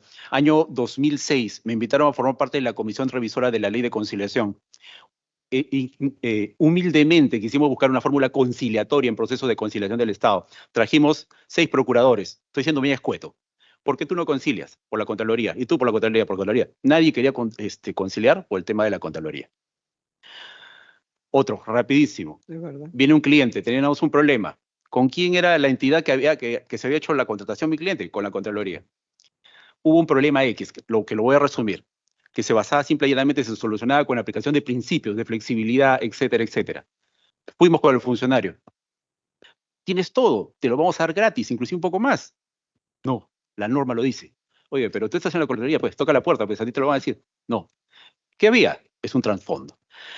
¿Y eso a qué me lleva? ¿A qué me lleva? Hablar lo que también conversaba, creo que es el congresista Paredes, que nos dijo el sistema integral. Si no está coordinado, esto no funciona, así de sencillo. Cada son feudos y se notan los feudos. Entonces, si no nos sentamos a que esos feudos se interrelacionen, y mejor aún, yo sí soy de su postura, eso debería estar incluido acá. ¿Para qué? Para no tener simple y llanamente gente que hace autopsia, sino médico. Porque, como bien dice, es muy bonito, es decir, el trabajo está ustedes, me supongo que ha sido horas hombres increíbles. Los muchachos que están atrás trabajándose hasta de madrugada. Y después viene un externo, ociosos, tal por cual, pero no saben lo que hay atrás. Ajá. Claro. Entonces, ese tipo de cosas es interrelación. Lo traigo, pues. Trabaja ahora conmigo, pues. Ahora critica, participa. Yo también he tenido clientes con el control concurrente. Y efectivamente, sí es interesante. Es decir, debo ser bien sincero. Es decir, al principio me parecía antipático estarlo ahí. Pero después, cuando fue avanzando, el control concurrente es muy, pero muy importante. Y de todas maneras, van a haber problemas como en todos lados, pero nuevamente, si no hay un sistema integrado, van a haber problemas siempre a largo plazo. Escuché también del doctor Paredes que decía que hay esta iniciativa nuevamente de control concurrente, etcétera, etcétera. Pero si se dan cuenta, cuando expusieron ustedes o hicieron los interrogantes, todas van por lo mismo, integración. Integración. Bajo esa óptica, el desarrollo de las normas y la aplicación es lo que creo yo va a ir un poco más allá. Como bien señalaba el doctor Oneto, nosotros tenemos buenas normas. Hace unos 4 años, antes de la pandemia, con un amigo en la Universidad Católica, nos salió una pequeña beca para hacer un artículo a la Organización Mundial del Comercio. Nuevamente, resumiendo. ¿Y por qué le cito esto? Porque simple y llanamente la legislación que tenemos nosotros es una legislación buena. Es una legislación muy buena. En los TLC que tenemos con Canadá, Corea, etcétera, están los principios, lo que tenemos aquí. Pero nuevamente, articulación y también, como es lógico, el tema de valores, ¿no? Es decir, énfasis en eso. Y con esto termino esta parte introductoria para ya pasar a los puntos específicos. El tema de la capacitación. Veo en las propuestas que se están haciendo, sobre todo esto de los contratos internacionales, estandarizados, etc. Propuestas que son excelentes. Los panamericanos ha sido algo perfecto. Pero hay que capacitar a la gente en los gobiernos regionales, municipalidades, que van a estar recepcionando eso, porque podemos traer literalmente un Ferrari, un Lamborghini, pero los señores han estado acostumbrados al tico, ¿no? Disculpe que sea tan coloquial, pero lo que busco es, digamos, el concepto por la brevedad. Me han dado 20 minutos y no quiero desperdiciarlos en otras cosas. Pero ese es el objetivo, ¿no? Ese es el objetivo, es decir, a manera de lluvia de ideas, una escuela el OCE convertirlo pues en una escuela de capacitación en contrataciones del Estado, pues, ¿no? Es decir, porque hay mucha necesidad. Simple y llanamente ustedes se meten al internet y ven al Facebook cuántas empresas privadas, que está bien que participen, ¿no? Y que participen mejor. Pero ojalá pues que sea una escuela nacional de capacitación en contrataciones en todos los niveles que se necesita. ¿Cuánto se va a necesitar información para esto de los contratos? Los NE, los FIDIC, etcétera. Inclusive lo que nosotros sabemos, uno nunca termina de aprender. Pues bien, bajo la idea de esta lógica de sistema integral, humildemente me puedo, como bien señalaron doctores, algunas pequeñas ideas, sobre todo en el ámbito de lo que es arbitraje, ¿no? Que es lo que yo veo y algunos temas. De los proyectos de ley, estuve revisando con más detalle el 5472. Se hablaba de los famosos, creo que lo he escuchado, los famosos RNA del OCE, ¿no? Es decir, que teníamos un OCE que de alguna manera administra una lista. ¿Qué es lo que está pasando en la práctica? En las cuales yo me incluyo. En junio de este año, inmediatamente lo sacaron. Desde el año, bueno, quien les habla, desde el año 2007 arbitrando. Entonces, ya algo de experiencia en el tema. Y hasta junio del 2023 nos sacaron. Eso no quiere decir que sea malo el tema de las evaluaciones, ¿sí? Pero resumiendo nuevamente, ¿no? Resumiendo nuevamente. Lo que ha pasado es que a la fecha la gente que tiene, entre comillas, un poco más de experiencia no se ha inscrito en ese registro. Ajá. Hay jóvenes que están muy capaces, que lo están haciendo, pero se nota el desbalance, ¿no? Se nota el desbalance, al parecer, ¿no? Con respecto a ese tema. Veo en el proyecto que se está aperturando, o mejor dicho, se le quita esa actividad y ya lo dejan a los centros privados. Particularmente me parece adecuado. Y me parece muy bien, eso sí, que se esté un control a ese tipo de centros.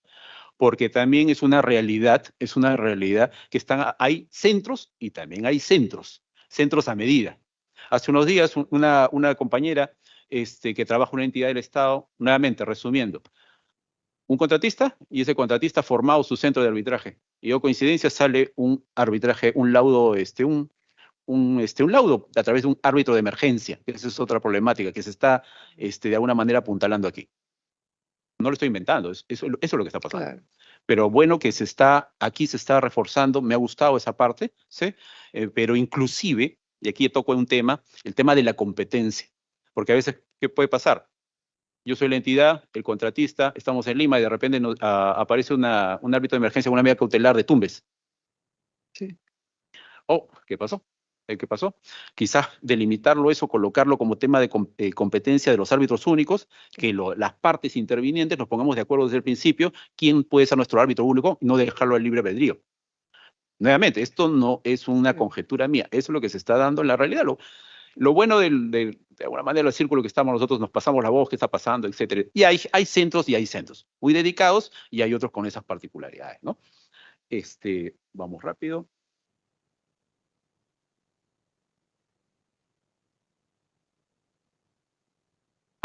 Lo de los plazos de caducidad también me ha parecido adecuado en el proyecto 5472, ¿no? Es decir, se hablan de las controversias. Normalmente lo que tenemos en la normativa actual es que a determinados tipos de controversias se presentaban e inmediatamente había que presentar el arbitraje y nos llenábamos con un abanico, ¿no? De cosas.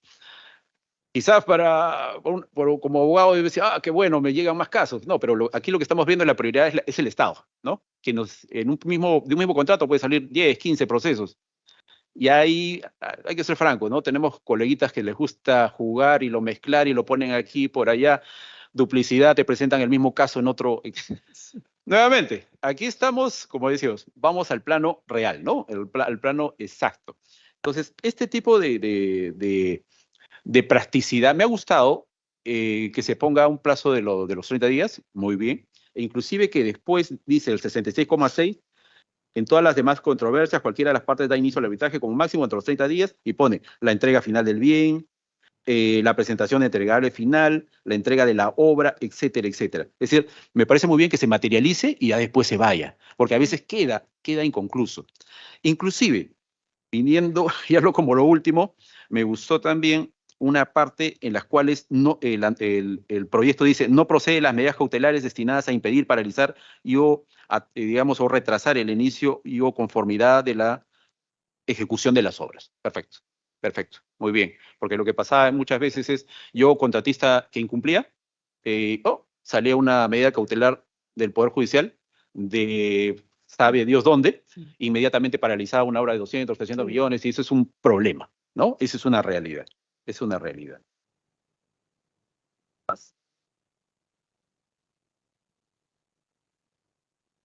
Me ha parecido también sumamente interesante, ¿no? Que es competente para resolver las solicitudes cautelares, interpuestas ante la Constitución del Tribunal, de alguna manera el juez es subespecializado, la competencia. Quizás en el 68.1 es precisamente donde tendríamos que hacer esto del árbitro único y generarle una competencia, ¿no? Adicionarlo, para evitar eso del árbitro de emergencia en cualquier lugar, ¿sí?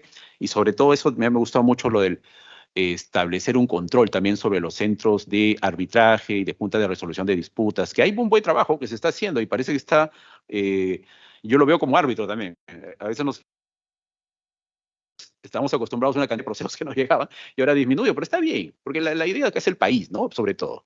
Eso me parece sumamente adecuado. Rápidamente, bueno, y el doctor ya lo trató, ¿no? El tema de la documentación falsa y inexacta en la resolución de contrato. El artículo 63,3 del proyecto 5472, en su parte final, nos habla de que puede ser materia de alguna manera de arbitraje. Las controversias relacionadas a prestaciones adicionales aprobadas por la entidad sí pueden ser sometidas a arbitraje o junta de resolución de disputas. La pregunta ahí que yo me hacía cuando lo estaba leyendo era, ¿y las desaprobadas podrían ir o no podrían ir? Quizás ese tema desarrollarlo, ¿no? Que podría ser, humildemente, en mi opinión, podría de alguna manera ser materia de arbitraje también. Yo lo digo siempre con mucho, el tema de los adicionales con mucho cuidado, ¿no? Porque si bien a veces hay efectivamente expedientes técnicos no muy bien, digamos, hechos, desarrollados, pero también hemos visto en la práctica a veces a través de los adicionales una obra de 100 termina en 400, ¿no? Entonces, por eso, esta decisión que les toca en este caso es muy técnicamente sí es correcta, pero tenemos este componente real, porque también si vamos a hacer ustedes, mejor dicho, este tipo de modificación, tener presente este tipo de situación, ¿no? A ver. Un tema importante también, el tema de, durante el desarrollo de un proceso arbitral, conforme está la normativa y conforme tenemos opiniones del OCE, ¿no sería posible la realización de una conciliación durante el desarrollo de un proceso arbitral? ¿Y por qué traigo este caso? También ahorita por el ejercicio profesional. Estoy teniendo un cliente que muy coloquialmente me dice, ¿no? Es decir, a pesar de que voy a perder, yo quiero conciliar, así me cueste más. Pero a través de la entidad le está diciendo no. Porque inclusive nos encontramos, como le estaba señalando, con opiniones del OCE en las cuales de alguna manera se da la interpretación de que no podría ser posible la conciliación durante esta, digamos, esta etapa, ¿no? Y rápidamente leo lo siguiente, ¿no? Que es una opinión del OCE. Si la parte interesada no hubiera iniciado la conciliación en el plazo previsto, habría operado la caducidad. Es decir, ocurrió el hecho, los famosos 30 días. En consecuencia, no sería posible emplear la conciliación como un mecanismo para solucionar las controversias en el marco de lo dispuesto en la normativa de contrataciones, aun cuando ambas partes lo soliciten en forma conjunta.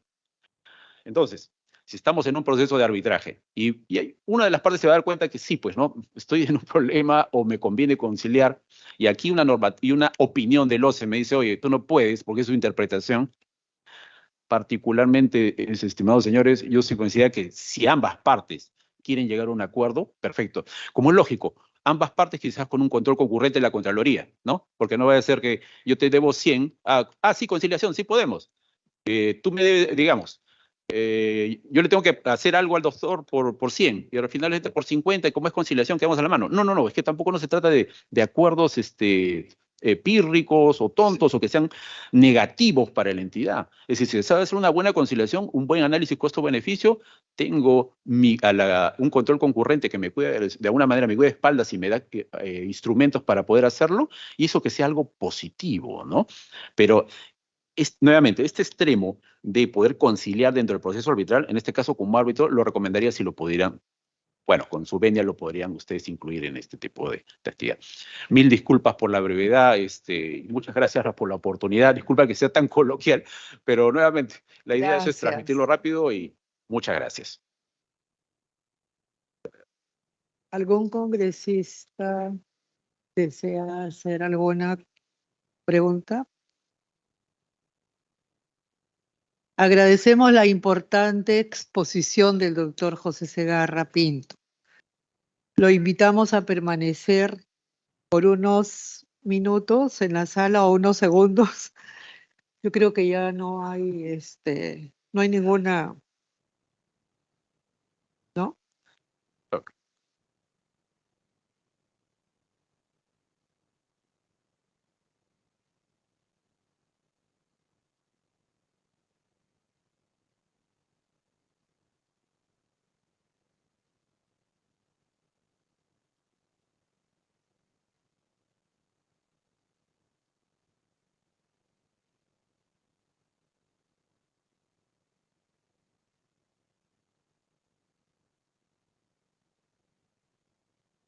Ya. Como siguiente punto tenemos la exposición de la doctora Hilda Jaramillo Valverde, gerente de asesoría jurídica y normatividad en control gubernamental de la Contraloría General de la República, sobre la viabilidad y pertenencia de los proyectos de ley 5472-2022-P y 5362-2022-CR, que proponen una nueva ley de contrataciones del Estado. Suspendemos brevemente para saludar a nuestra invitada y darle la bienvenida. Doctora, un gusto que esté con nosotros y la invitamos a hacer su exposición. Muchas gracias. Buenas tardes con todos. Para mí es un honor poder estar presente en esta sesión de la Comisión de Descentralización, sobre todo para comentar las bondades que tiene esta nueva propuesta de ley de contrataciones del Estado, ¿no? Como bien usted lo mencionó, tenemos dos iniciativas legislativas. Una es la que obedece al proyecto de ley 5472 del Poder Ejecutivo, y la otra es el proyecto de ley 5362-2022 presentado por la congresista Camones. En primera instancia, considero que es muy importante resaltar el rol que tiene la Contraloría General de la República dentro del Sistema Nacional de Control, y que es dotado de autonomía administrativa, económica y financiera por parte de la Constitución Política del país y en concordancia con su ley orgánica.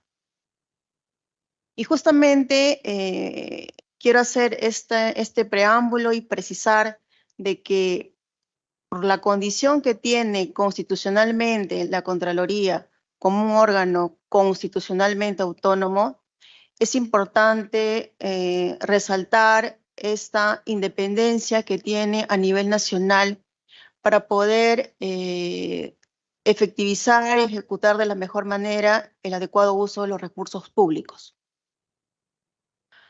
Haciendo esta precisión, me permito señalar de que en estricto ambas iniciativas legislativas, si bien es cierto, no inciden en el negocio, en el actuar del control gubernamental. Me permitiré dar algunos comentarios porque sí hace mención en algunos artículos de la intervención de esta entidad fiscalizadora superior, en algunas actuaciones y procedimientos de selección. Voy a empezar con el proyecto de ley 5472 del Poder Ejecutivo. Respecto a esta iniciativa legislativa, es importante destacar que ya muchos extremos se encuentran regulados en el vigente texto único ordenado de la Ley de Contrataciones del Estado.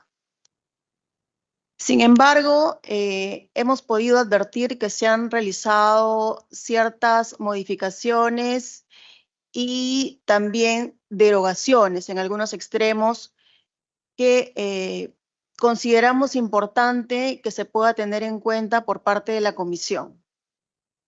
Y tiene que ver en estricto con lo que son las compras estratégicas, las modificaciones contractuales, la solución de controversias, el envío de información por parte del supervisor. Finalmente, me abocaré a algún par de propuestas que consideramos importante que se pueda tener presente en la revisión de la misma.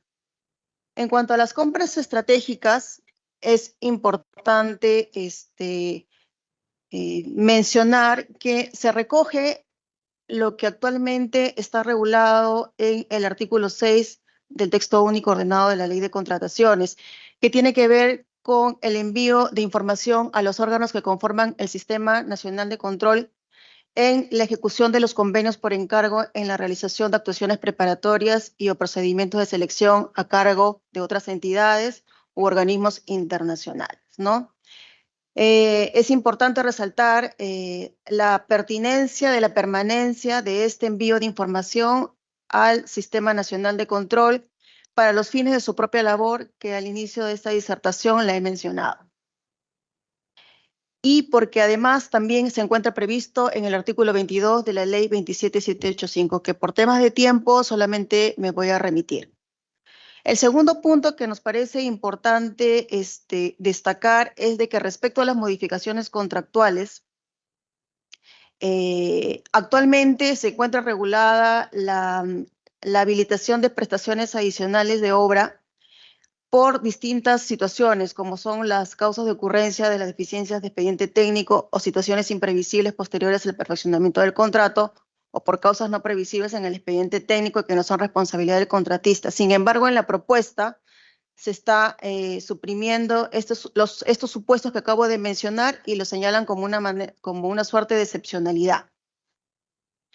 En cuanto al tema de la solución de controversias, que también ha sido mencionado por los destacados ponentes que me antecedieron, es importante resaltar de que en esta iniciativa legislativa lo que se está prevaleciendo es hacer una mención expresa a cada uno de los posibles mecanismos de solución de controversias al señalar expresamente que se puede someter a conciliación, mejor dicho, que no se puede someter a conciliación, arbitraje o a la Junta de Resolución de Disputas aquellas pretensiones que sean de enriquecimiento sin causa o indebido pago de indemnizaciones o de similar naturaleza derivados en la falta de aprobación de prestaciones adicionales o de su aprobación parcial a cargo de la Contraloría, ¿no?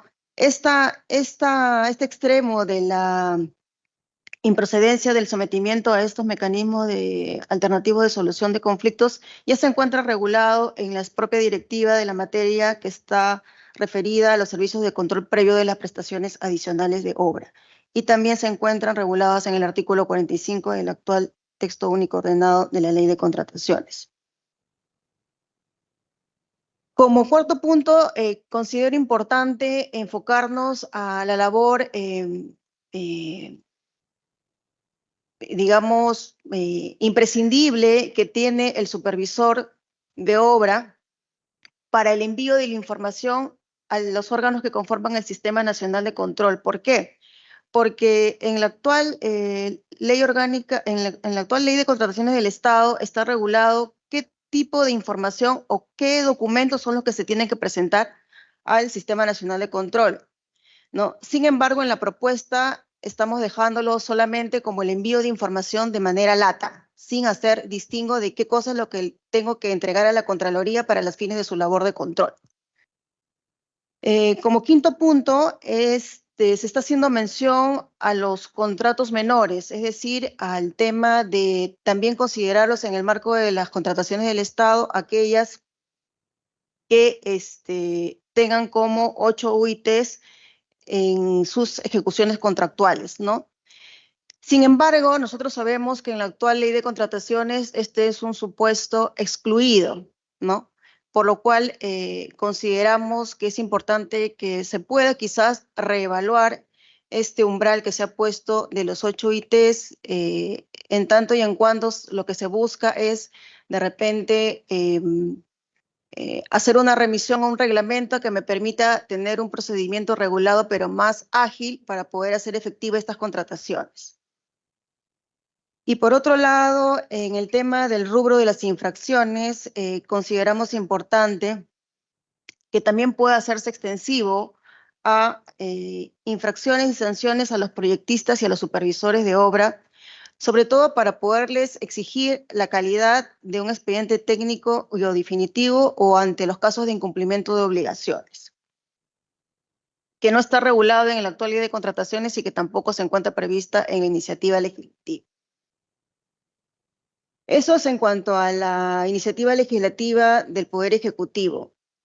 Rápidamente, en cuanto a al proyecto de ley 5372, presentado por la congresista a quien mencioné al inicio de la disertación, también estamos resaltando aquellos extremos que han sido considerados en el proyecto de ley, con algunas precisiones que de pronto no están de manera expresa señaladas en la primera iniciativa que acabo de comentar. Por ejemplo, en el tema de las contrataciones por encargo, si bien es cierto, mantienen el envío de la información que se tiene que hacer a los órganos del Sistema Nacional de Control, acá se está incorporando un plazo de 15 días calendarios para que se haga efectiva este envío de información, ¿no?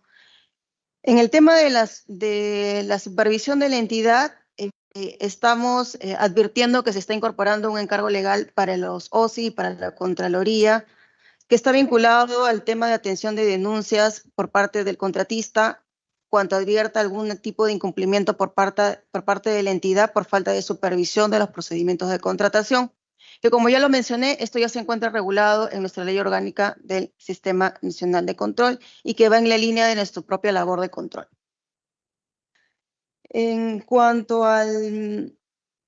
Finalmente, en cuanto al tema del rol de supervisor de obra, nosotros consideramos importante que se destaque que esta obligación del supervisor de remitir a la Contraloría determinada información, que en este caso sí mantiene la actual regulación de la ley de contrataciones, es decir, lista qué tipo de documentos son los que se tienen que entregar,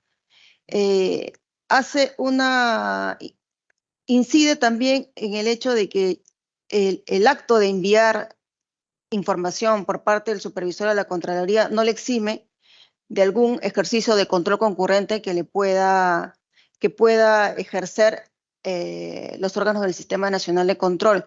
Pero acá también aprovechamos el comentario para mencionar que la Contraloría realiza también otro tipo de labores de control que no solamente se centra en el control concurrente, sino también en el control posterior. Eso es lo que podemos mencionar por ahora. Muchas gracias.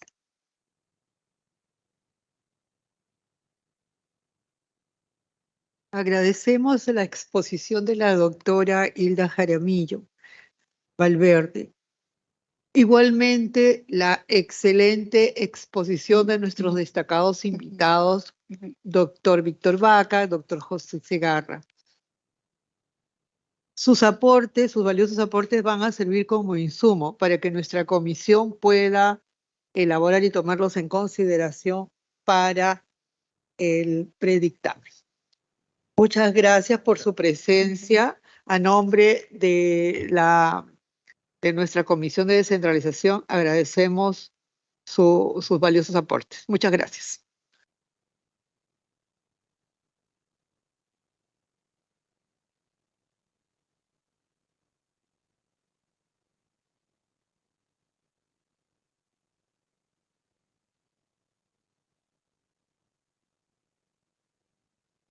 Suspendo por unos breves momentos para despedir a nuestros invitados.